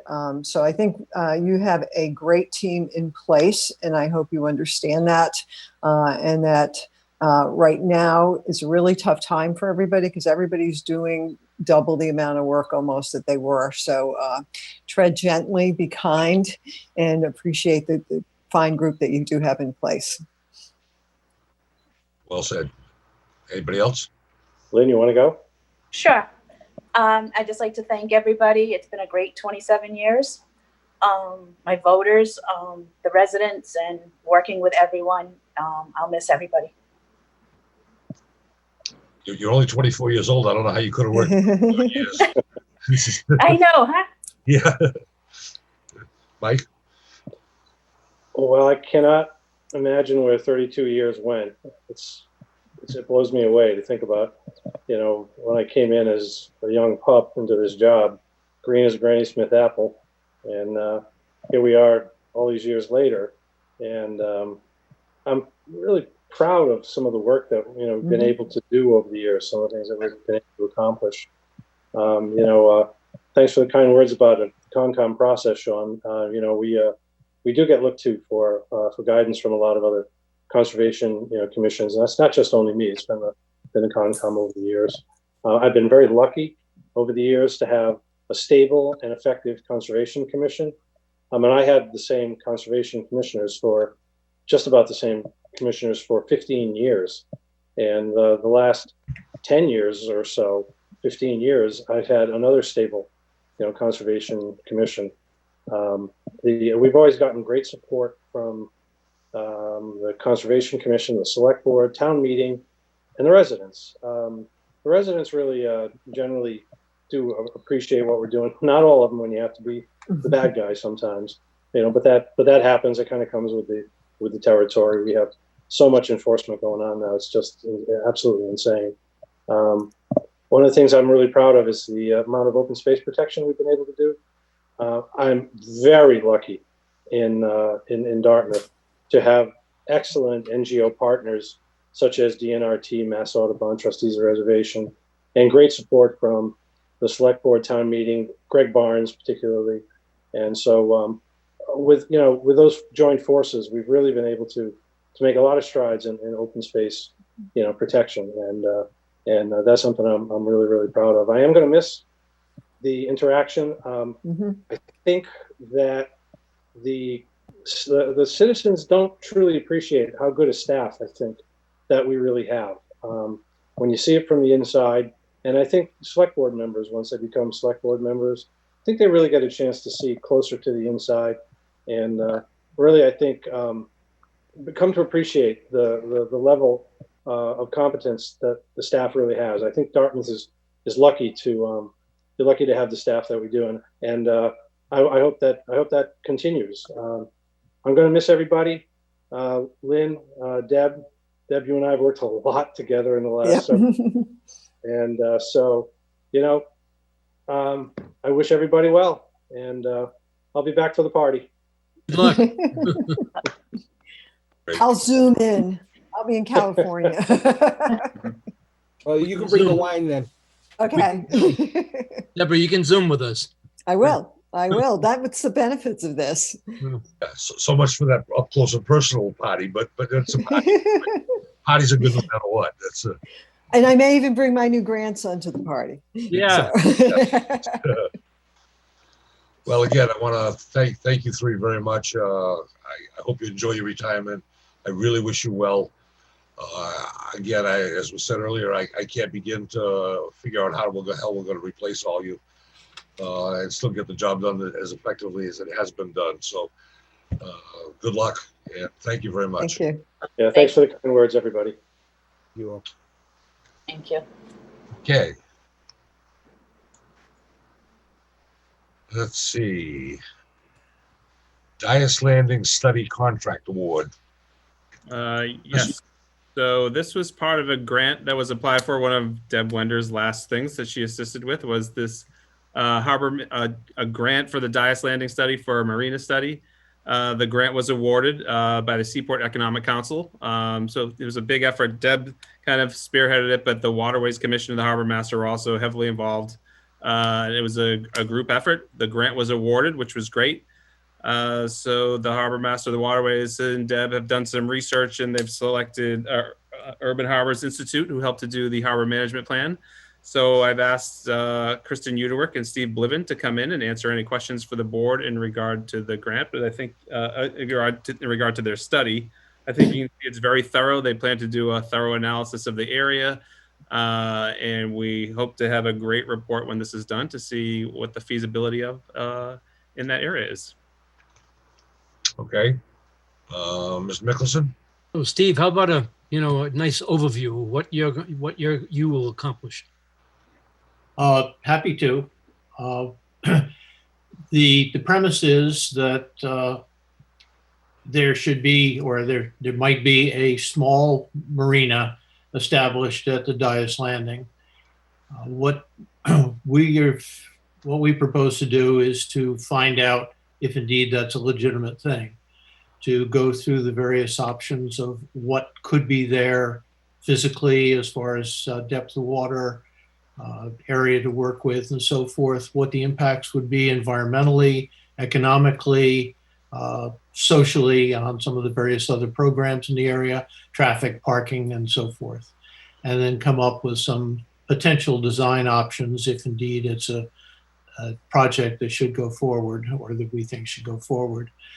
What we propose to do is to bring people together in whatever way we can, given the current situation, to try and get feedback as to what the public, what the various user groups, so forth, have to say about the concept of such a thing, and see whether it would be an advantage to the town or not, and go from there. And Kristen, any comments? No, Steve, I think you covered it well. We were grateful for the opportunity to submit this proposal, and it was really nice to hear the conversation earlier about the harbor plan and the interest in keeping it moving forward. Yeah, I think, Steve, you summed up the project pretty well. Just to give specifics for the timeline, it's a 12-month plan, and the idea is to start with public engagement and look at comparable facilities, try and get an understanding of what might work if in fact the physical conditions and the interest are there for the facility. So it's a really exciting opportunity for us to help implement one of the recommendations from the harbor plan. Great. Any questions from the board? Mr. Chairman? Yes, Mr. Aaron. I was wondering if Steve could give us a breakdown of where the money's coming from so we can tell the townspeople where it's coming from. Okay. The bulk of the money will come from the Seaport Economic Council. That's 80% of it. 20% match comes from town funds. And frankly, I'm not sure exactly where that 20% is coming from. The board voted previously for it to come from Waterways retained earnings. We were going to talk about getting it from the 3 retirees, but okay. Pass the can. Yeah. David Tattlebaum, please. I have a question for both Steve and Kristen. I've enjoyed talking to you and working with all the years you've been involved in this. Is this the best way to pick off the gigantic master harbor plan, by picking off these kind of projects kind of one at a time and pick the biggest and the best ones where there's money available? And are we doing okay in progress? Steve, you cautioned all of us, and certainly we had a conversation about not letting this thing die, but keep it going. Are we doing okay with this in terms of the overall program, or do we need to do more than what we're doing? Why do I suddenly feel like Dr. Fauci? You look like straight up, no, you're not. You've had reasons not to, obviously, finance and COVID and all sorts of other things. But there hasn't been a concerted effort to look at the various items in the harbor plan and begin to say, let's pick them off one by one. You haven't established some entity, whether existing or new, to say, to follow up on these things. We gave you a list of all the various tasks and said, here they are. Start looking at them and seeing if it's something the town wants to do or not. If it is something they want to do, where you're going to find the money to do it, or the time or effort or the personnel. That's happening bit by bit when somebody happens to stumble on a project or a source of money, but I don't see a coherent process going forward with this. And I would, as a town resident, I would express my concerns that you may run into the same problem with the master plan. You'll get a sizable document that will scare people off because it's 2 inches thick and say, well, we can't do it. But I think what you have in the harbor plan and will most likely have in the master plan is a series of steps that you can take and you can follow and say, yes, we're going to do this. No, this was a stupid idea and we don't know how it got in the plan to begin with. Those sorts of evaluations need to go on as time and circumstances change. I will now step off my soapbox. Thank you for the honest answer. I wouldn't have asked anybody else but you to get, and I think it's really, really hard to chunk off these huge projects, but going forward with all we have going, the charter and the master plan and the harbor plan, we can do a better job of prioritizing and putting people in place to get these things done that are most important. It's a real challenge for us, and I look forward to that challenge myself. One of the strong motivators for getting projects done is having money available, grant money. So that to me, that's a driver. We could have a million different projects that we would all like to do in town, but when you've got a bunch of money hanging there that's available for you to be actually knock one off the list, that's a great motivator as far as I'm concerned. Yep. Any comments more? Do we need to vote on this, Mr. McGinnis?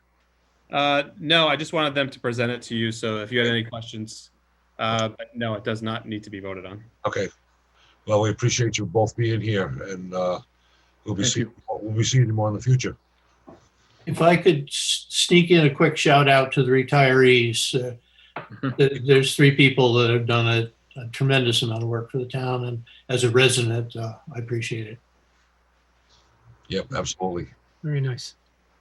Nice going, Steve. Thank you, Steve. Thank you, Kristen. Thank you. Okay, take care. You too. You too. Yeah, we'll try. It's always a struggle, but we'll try. Yeah. Wear your mask, wear your gloves. Absolutely, yes. Good night. Good night.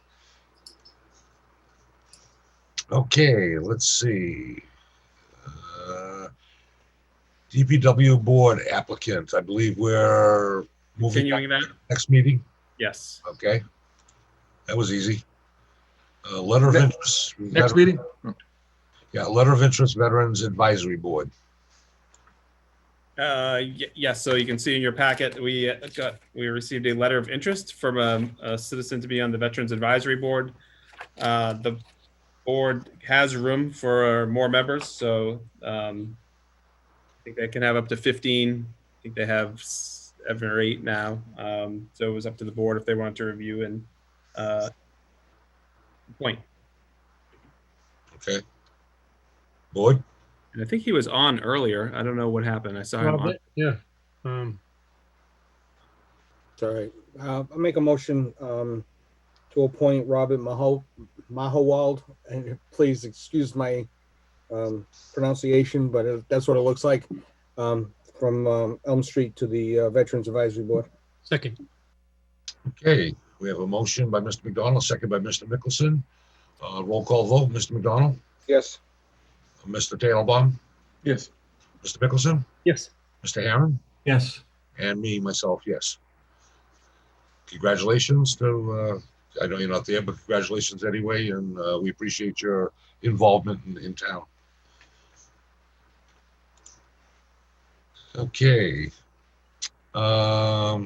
Age-friendly adoption, Deb and Amy, please. Amy. Yes, she is. So, Amy, chime in anytime. So you are all, I think, should be pretty familiar with this. A few years, it's been long in coming. And a few years ago, members of the steering committee were in front of you, representatives from UMass Dartmouth, regarding a community-wide survey that had been done and the results of those. We worked with some of the members of that steering committee, and Amy and I did a lot of hair pulling and just finally got it down on paper. You know, sometimes things just take a while to come out of the pencil, and this was one of them. So before you, you have the draft action plan that we're asking for you to adopt. It is a series of what the sort of age-friendly process calls domains, and those include housing, transportation, communication and information. Trying to scroll through this. Outdoor spaces and buildings. I'm probably missing one. Community supports and health services. Social participation. Respect and social inclusion. And the last one is civic engagement and employment. So those are all things that the age-friendly movement have considered important in sort of the everyday life of seniors and actually a community as a whole. So we went through the process of identifying what we've setting a vision under each of those items, and then deciding, okay, what is it that we've actually already done? Because Amy kept saying, we've already done a lot of this stuff. Just let's put it down on paper. We've already done a lot, and she's right. Particularly the Council on Aging has done and continues to do a tremendous amount of work. And then in looking at what we've done, or what our goal was, what were our recommendations, and what did we need to do, and who might be responsible for that. So that's what you have in front of you. So Amy, I don't know if you want to contribute any more, and then we can see if there are any questions. No, good evening. I would just like to reiterate what Deb said. We really felt that the town of Dartmouth is already doing its part in becoming an age-friendly and dementia-friendly community. So we basically took what the various town departments are already doing, and then Deb put everything down onto paper, which is exactly what you see before you now. Now that Deb is leaving, we will be implementing some of the programs and some challenges. It'll definitely be a town-wide effort, and a lot of the other departments are going to have to really just step up and put down in writing what they're already doing. But thank you so much, Deb, for all of your hard work. Thank you.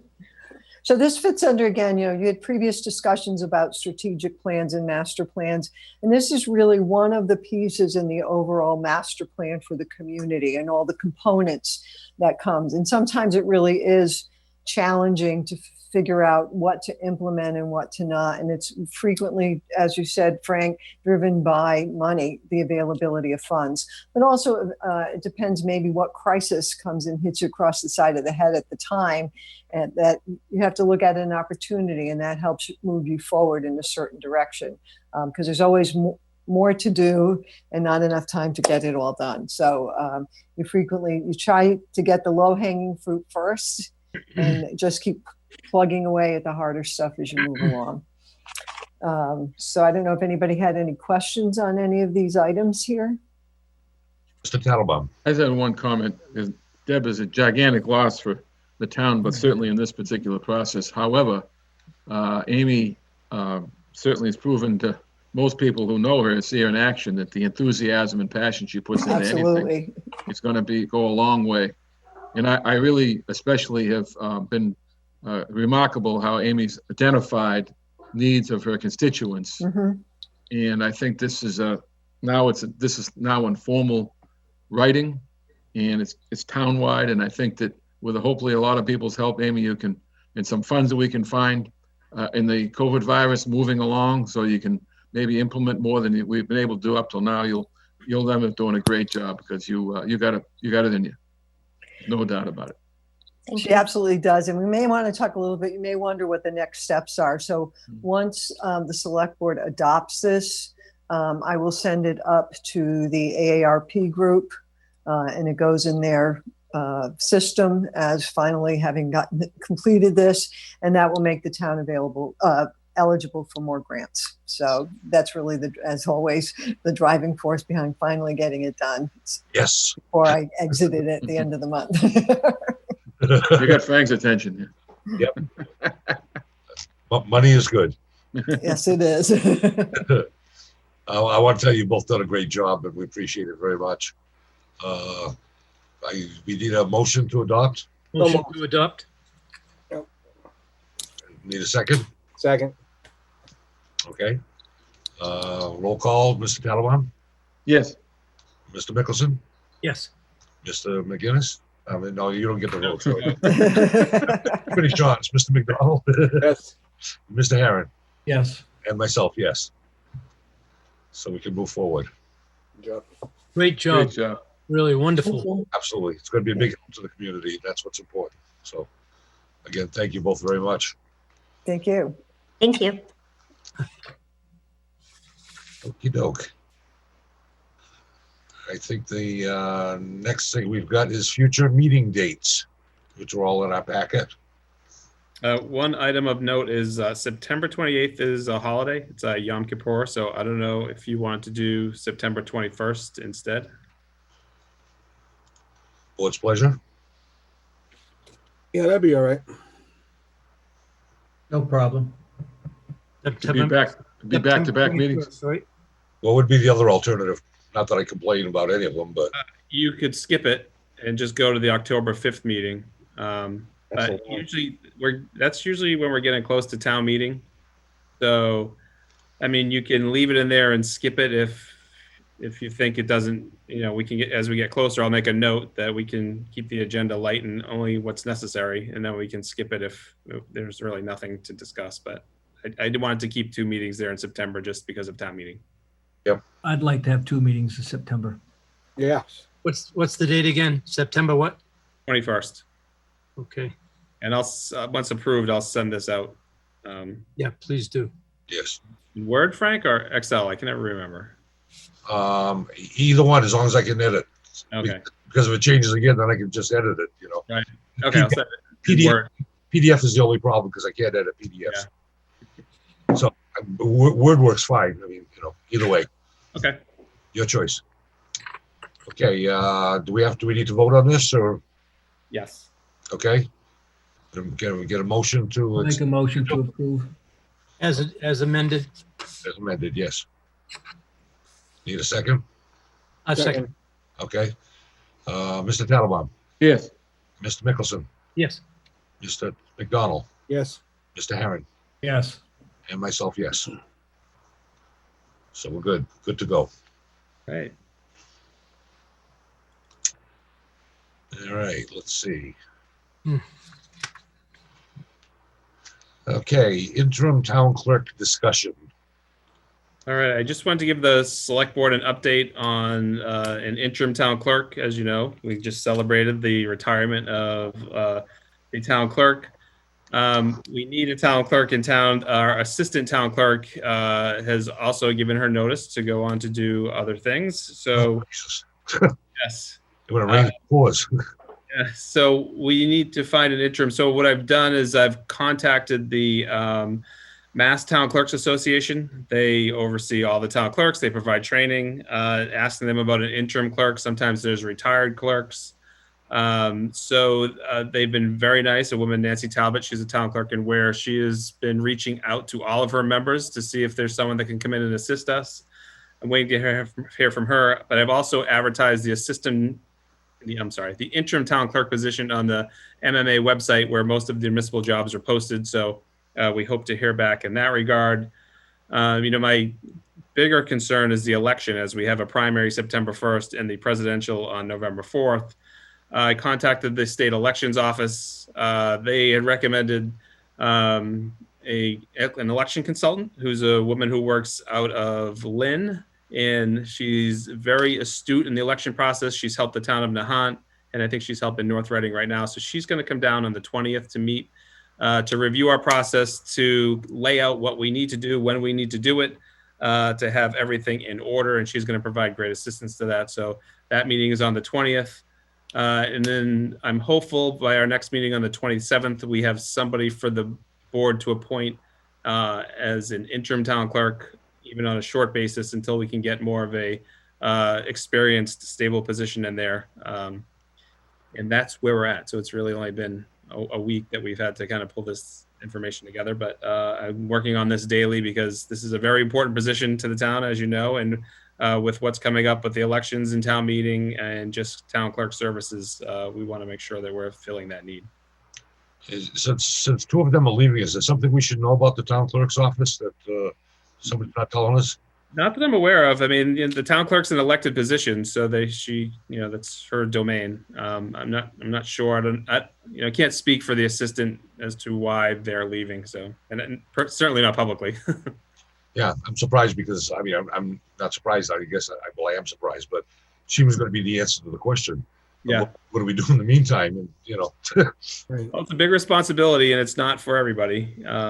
So sometimes people are comfortable being assistants and don't want the, number one job. Yeah. Mr. McDonald?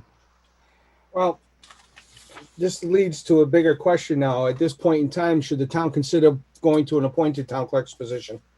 It's the only elected position that, gets paid.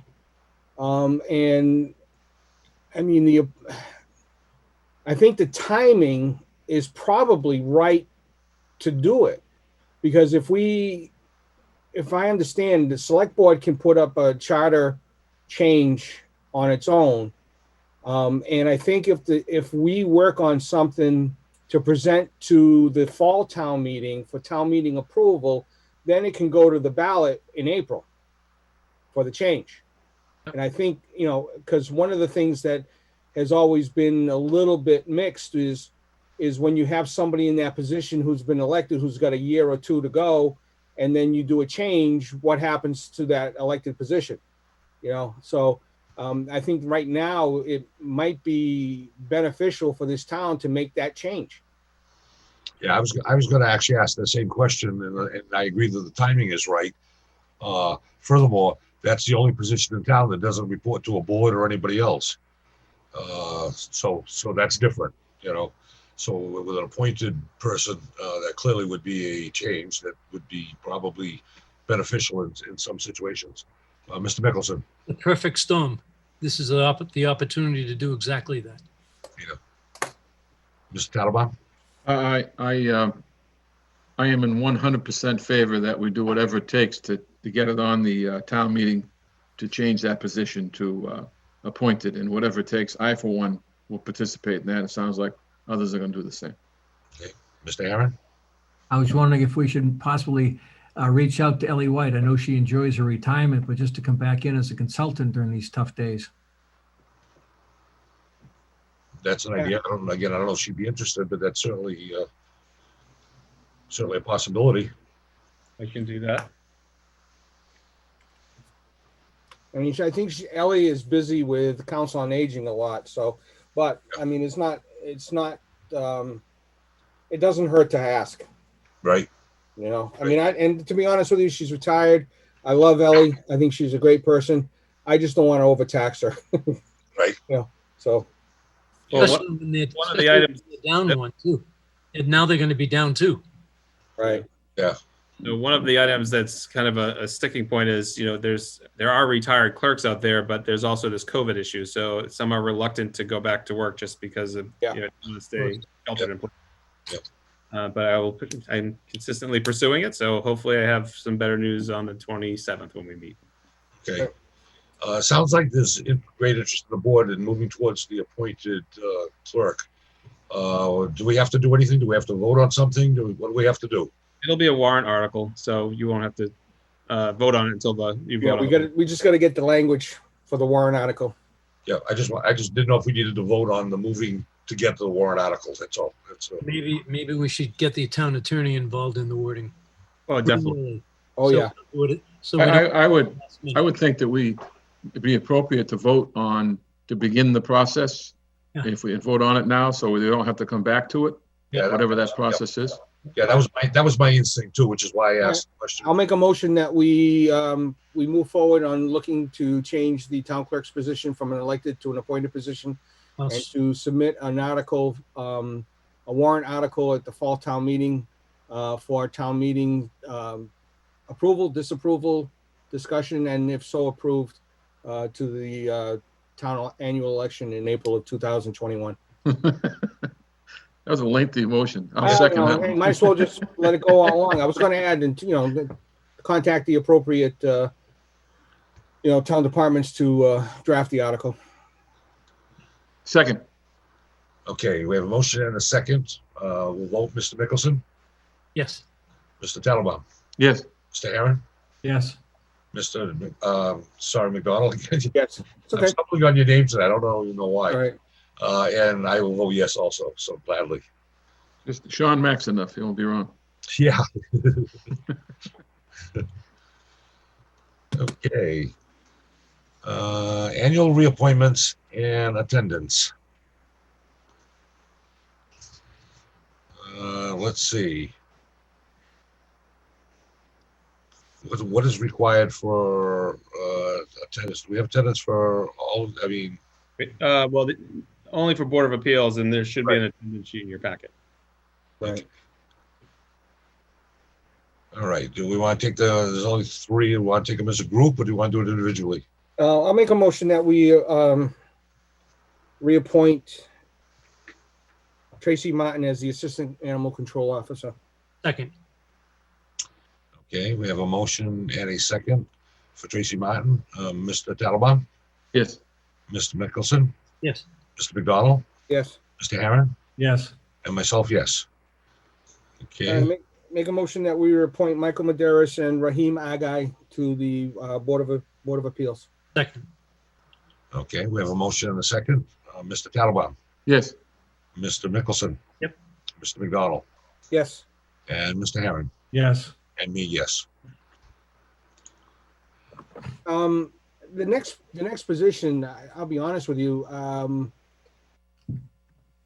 the building committee's coming to hopefully a close within the next meeting or two. I wouldn't want, I mean, if we have to do it by the book, we'll do it by the book, or we'll reappoint her. But she's there anyway because she's the library director. So what the heck? I'll just make a motion that we reappoint Lynn Antunes to the library building committee. Yeah, it doesn't hurt it. If it fits in the category, you better have it, not needed, than needed, not have it. So, Right. I'll second that. all right, thanks. We have a motion and a second. Mr. Tattelbaum, Yes. Mr. Mickelson, Yes. Mr. McDonald, Yes. and Mr. Herron, Yes. and me, yes. You know, if you people stop moving your little boxes all over the screen, I'd remember your names a lot easier. Because I've been in the same place since meeting one. Since the you've been jumping around. Everybody's been moving around. I have no idea why that happens. the top row stays the same. It's the bottom rows that move around as people leave. Yeah, is there a way that the host can lock positions in, at least for us, and let everybody else move around? They can pin them, yes. I'll ask. Now you know what I used to go through. Yeah. You just get so confusing The sometimes. excuse is coming now. We already had it from Stanley. Oh, it's everybody was moving around.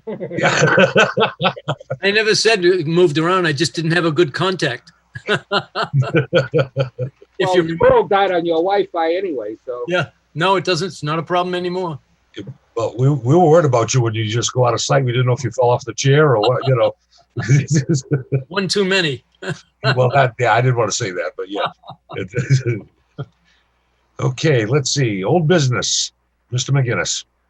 Sure. Bliss Corner. I think I mentioned this at the last meeting, but I wasn't sure, so I put it on here again. So the EPA is working with the DEP. They're on site currently doing testing on the individual private lots. Letters were sent out to all of the abutters in English and in Portuguese. I also shared them on our website as well, and it's on the DEP's website for the Bliss Corner project. So That's what's going on there. Cecil Smith, Mary Robinson, no new updates. Question, John? Go Excuse ahead. me. Have we done enough to reach out to these people? They know what's going on, and we'll be of some help? Because not only it's obviously stressful, but on the other hand, it's a big deal. And can they use our help in making sure this is happening and they know what's going on? They've gone door to door and done mailings to all the properties, the DEP and the EPA. And we've posted on our social media. And I don't know if you remember, when this started, we generated a notification list, people through the website, and when they that wanted to be notified on Bliss Corner, they get the notification once this was posted as well. So via email. So we think we're doing a good effort of getting the word out. It hasn't changed the process. DEP is still testing the individual properties. The EPA is just helping them. Right. Okay. I assume the door-to-door stuff would also be bilingual? I believe so, but I would hope so. Yes. Okay. I can find out and confirm. Otherwise, it's not much good to be knocking on people's door if they don't understand what you're saying. So, yeah, just to be considered, I think that ought to be recommended if they're not doing it. I'll find out. Thank you. Okay. Cecil Smith, Mary Robinson, no new updates. Lake Nokichoke, no new updates. The fishing pier, we check in with the state's attorney weekly. It's still in the state's hand, this agreement for the grant. But Deb can attest. It's a weekly thing to contact them to find out what the status is. So we're waiting. And an item I don't have on here is COVID. I'm going to have it on here under old business, but it's just to give updates. You may have seen the town hall this week is open for appointments. So the public can call assessors, collectors, town clerk, the select board's office, and veteran services to make an appointment if they need to come into town hall for any reason. We're hoping in the next week or so to have other departments added to that list as well. So we're slowly getting back to some sort of normalcy. Good. Thank you. I think the only thing left is the minutes for June 22nd and June 30th. Board's pleasure. Saw nothing wrong with them. I'll make a motion to approve both. I'll second that. Okay, we have a motion to approve both sets of minutes. Mr. Tattelbaum? Yes. Mr. Mickelson? Yes. Mr. McDonald? Yes. I wasn't sure he was going to get back in time. Yes. Mr. Herron? Yes. And me, yes. Anything else by anybody?